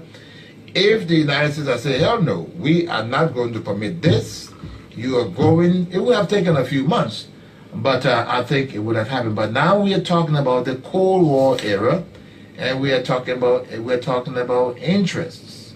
So I see here that the whole approach in coming in, I guess they were trying to make sure that whatever had happened, that there will be a smooth landing, and that sooner or later all the chaos will stop, and then the next thing that will come about will be they're encouraging the army to return to barracks. Now, you've already told us that President Talbot was killed. Where and how was he killed? President Talbot was killed on the 8th floor of the executive mansion. Now, I know that place because I lived up there myself. What General Kurongba and the main killer of Talbot explained, it was the young man that actually shot him. The 8th floor is the family living floor of the president. It is very, very secured. All of the glasses up there are bulletproof glasses. The doors are sealed. So when the president enters, there's the living room, his bedroom, his wife's bedroom, the entire area. Once he enters, it is secured. I'm told by General Kurongba after the firing started, and quite frankly, it's a very sad scenario.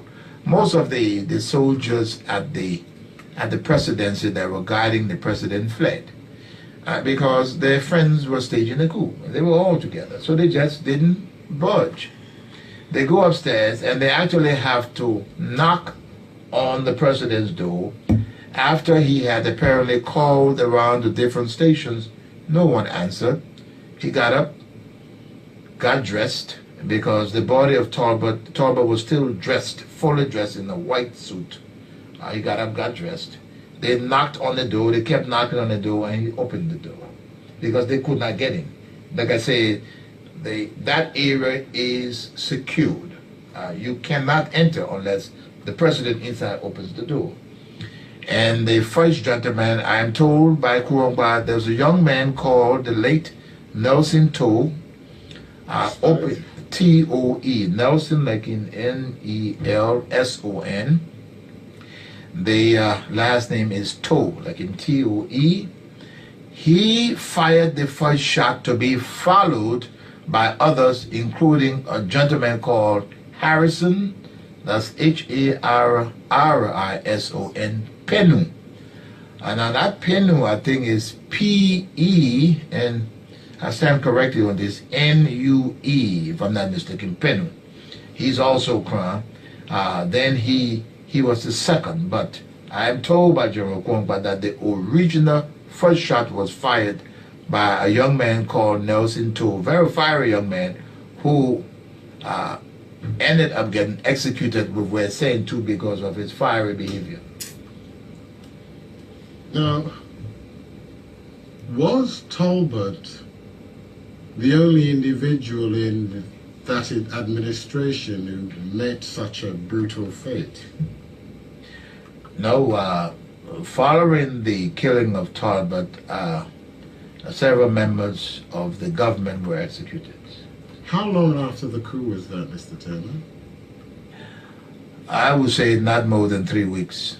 The council decided that they had to do something to demonstrate to the world that they were serious, and that to set an example, as they put it, and they executed several officers. How many? If I'm not mistaken, there could have been as many as 17. And where were they executed? Right on the beach outside of the barracks. The Barclay Training Center in Monrovia is located on the beach. And I would say from the office of the commanding general to where the execution took place, maybe 500 meters, 500 to 1,000 meters where the execution took place. Did you observe it? I did.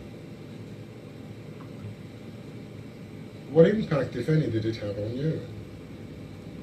I had never seen anybody killed I've seen dead bodies before, as in normal death. It was a very chilling experience for me.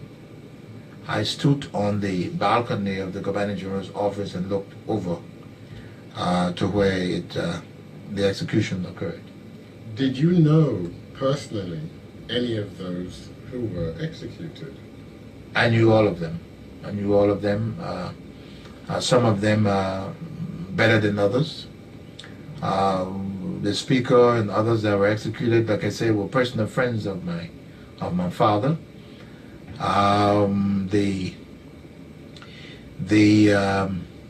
The President pro temp of the Senate, by the name of Frank Talbot, I had dated a daughter of his and visited his home many times as a young man.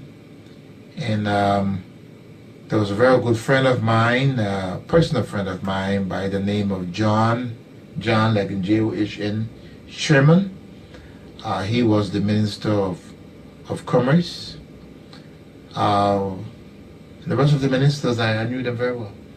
So, were you party to the decision to execute them? Really, we were party to a decision to help reduce the number of people that they really wanted to execute. I remember one evening I'm sitting down and General Kuwangwa returns from a council meeting. And mind you, Council? Which council? the PRC. What does that stand for? People's Redemption Council meeting. What's that? That's the junta that took over in Liberia. We are sitting and he comes and he's very sad. These meetings were held without anyone being invited in the beginning. Only those that staged the coup d'etat were permitted. He came very sad and he called me and said, the Chairman Doe has decided with the council that we should execute some people. I said, what? He said, yes. He said, the people are, this is almost like Liberian English, the people are plenty. I said, what you mean? So I said, about how many? He said, oh, it could be almost 200. I said, no.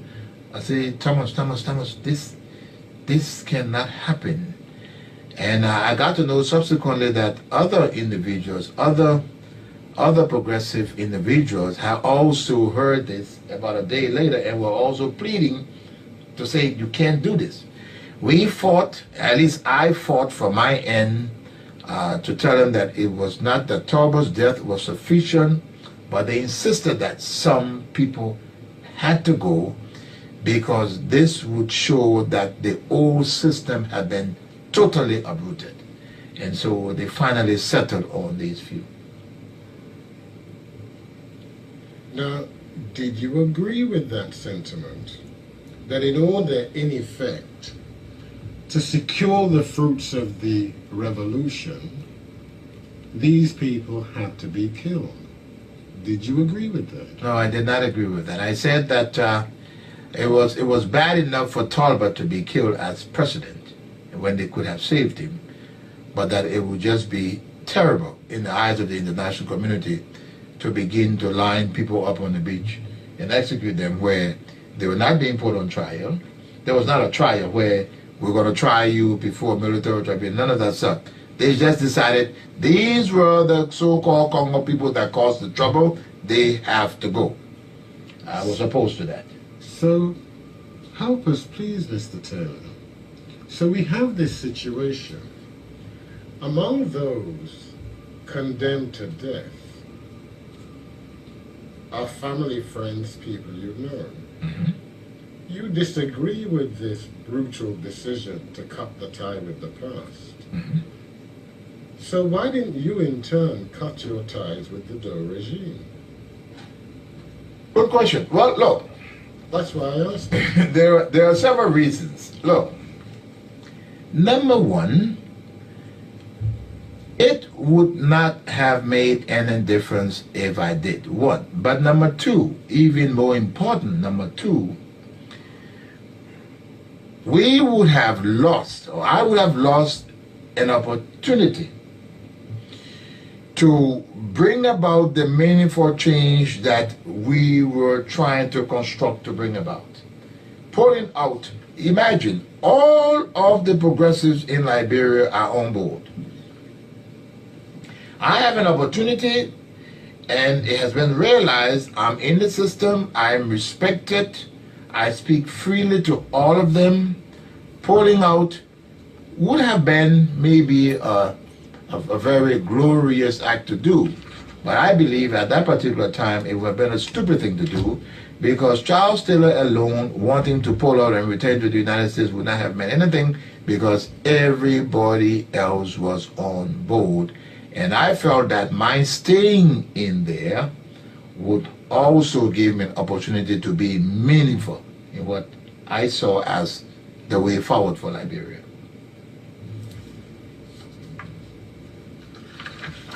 In any event, the executions take place. Yes. And to your mind, what effect did those executions have so far as the legitimacy of the Doe regime was concerned? Oh, it really did not help. After the executions, most of the Western countries and donor agencies and different things frowned on the whole process, and this really intensified the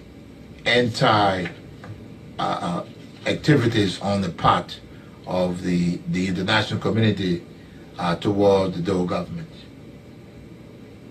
And what about the general population in Liberia? What sense did you have of their reaction to this event? When you look at the percentages that I gave you before, and you look at the underlying problems of Liberia between Americo-Liberians and Aborigines, the vast majority of the population that were the Aborigines were happy and wouldn't care less. And in fact, I would say probably wanted more to go. People saw this as this opportunity to at last vent this anger over the years, that these people came, they've overlooked us, they've treated us like slaves in our own country. To be frank, people were happy. And I would say in the majority. Can I pause for a minute, Mr. President, and assist with the spelling from earlier? Mengistu, M-E-N-G-I-S-T-U, Haile, H-A-I-L-E, Mariam, M-A-R-I-A-M.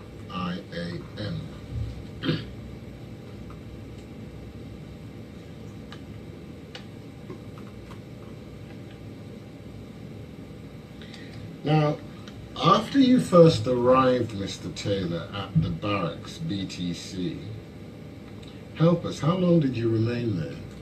I was in the barracks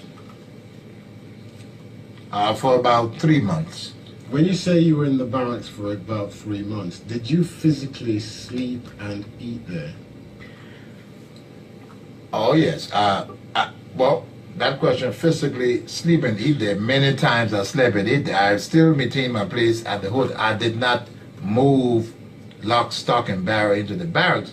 But I would say I can just help by extending some percentages. I would say I spent, as of that time, about 70% of my time at the barracks. Doing what? Oh, working, receiving complaints, talking to diplomats, getting matters to the general, dispatching people to put out troubles where the soldiers are misbehaving, looting people's properties, all kinds of problems. I just stayed there and, trying to get things back on even keel, as far as getting the soldiers back to barracks. Because one of the things that I read I was interested in, and let me tell you what I mean by barracks. I'm not just talking about the Barclay Training Center in Monrovia. By the time this coup occurs, soldiers from all military bases across the country, instead of remaining at their bases and waiting for others, everyone is moving to Monrovia. So you've got everyone coming. So they see this now as this is, in fact, one expression used at that time was, "This is our time. This is our time." And so trying to get people to go back to your station, helping to get logistics arranged in terms of transportation to turn them back. Imagine at this particular time, the international airport is closed, trying to get things, just getting it cranked up. Don't forget, these are young men that are just coming to power, know nothing about governance, know nothing about international relations, know absolutely nothing. And they are now depending on us, this whole progressive group, to come and help them steer the country back to normalcy. So I'm there with him because most of the other progressive are at their ministries and dealing with other members of the council. Jerome Kwompa in the barracks has no one there to help him. And so I stay there to help him carry out these functions. Okay. Mr. Griffiths, I don't necessarily want you to discontinue now, but if you could finish a little early, because we've got that other matter from yesterday to deal with as well. Frankly, Mr. President, that point is as good a point as any. All right, thank you. Well, Mr. Taylor, if your evidence today is finished with for today, but if you'll be good enough to just sit there, we'll deal with the matter that was raised yesterday. It's not a big matter, but yesterday the Defence Counsel applied on behalf of the accused for the trial chamber to limit the accused's time in the witness box to 4 days per week instead of the usual 4.5 days, which the court normally sits.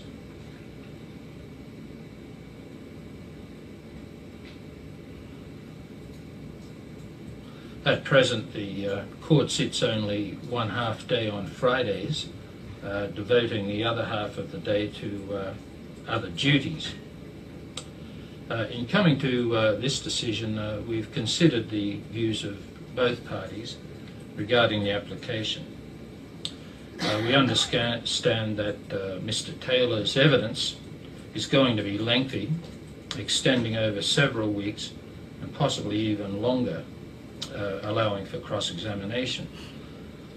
Mr. Taylor obviously anticipates that testifying over such a long period will subject him to strain and pressure, and he wants the extra half day on Friday enable him to recuperate from the evidence he's given during that week. The court appreciates his concerns. The court sits quite long hours each day as it is. Over the course of several weeks, the accused being examined day after day can prove quite a stressful ordeal. We therefore grant Mr. Taylor's application. During the course of his testimony, the court will not sit the 1/2 day it usually sits on Fridays, but instead will sit Monday to Thursdays only. The sitting hours per day will remain the same, and this decision applies only to Mr. Taylor and not to any other defence witness. Further, the court may decide to sit on a Friday of any particular week if time is lost on another day of that week during Mr. Taylor's testimony. Well, I'm most grateful, Your Honour. thank you, Mr. Griffiths. Well, the only other matter is something that, frankly, we didn't anticipate, probably should have, in view of the status conference, and that is the caution to be given to this witness. And what the court is aware of, that under Article 17 the witness has certain guaranteed rights to communicate with counsel, and I don't think the prosecution disagree with that. I think the prosecution, though, in recognising the rights under Article 17,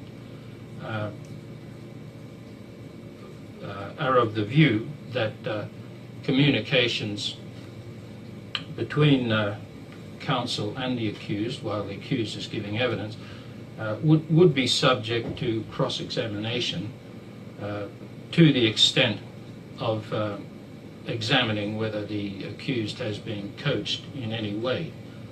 And I think the case on that, which we don't have today, is the Appeals Chamber decision in the ICTY case of Privilege, which did firstly anticipate that opposing counsel would be able to cross-examine, but secondly, laying down that there is a presumption, a rebuttable presumption, of bona fides when counsel deals with his witness while the witness is giving evidence.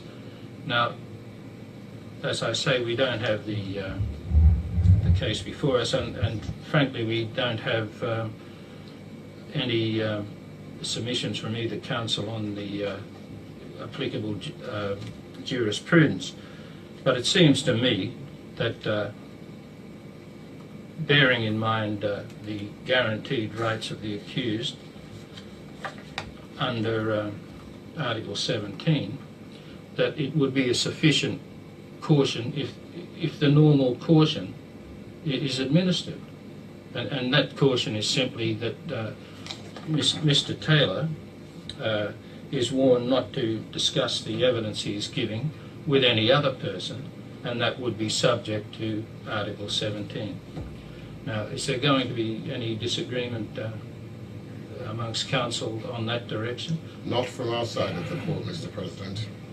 And I might add, I've just been handed Privilege's case, and obviously I don't have time to go through it now, but I think you will find that the Appeals Chamber in Privilege did contemplate cross-examination, but limited to irregularities in the contact. In any event, do you have any... I gather that Mr. Griffiths has no objection to that direction. Mr. President, I guess in the course of cross-examination, we will further understand the qualification you have seemingly applied to our cross-examination on this matter. So at this point, we have no... Well, possibly I can explain it now. The defence, while Mr. Taylor is giving evidence, would always have a right to communicate with the accused. It doesn't mean that they're communicating about the evidence he's given or is giving. It means that they have a right to communicate. If, on the other hand, and I would consider that evidence, whatever they communicate that does not bear on the evidence he's giving, it would be privileged. But obviously, the accused would be open to cross-examination on accusations that he's being coached, and you could ask him questions along those lines. That's what I meant, Ms. Hollis. We understand that the scope of that would include asking him if indeed he did speak to counsel, how many counsel, how long, and then putting the questions relevant to matters that deal with his testimony in court. Well, as I mentioned at the status conference, I think every instance of this must be looked at on a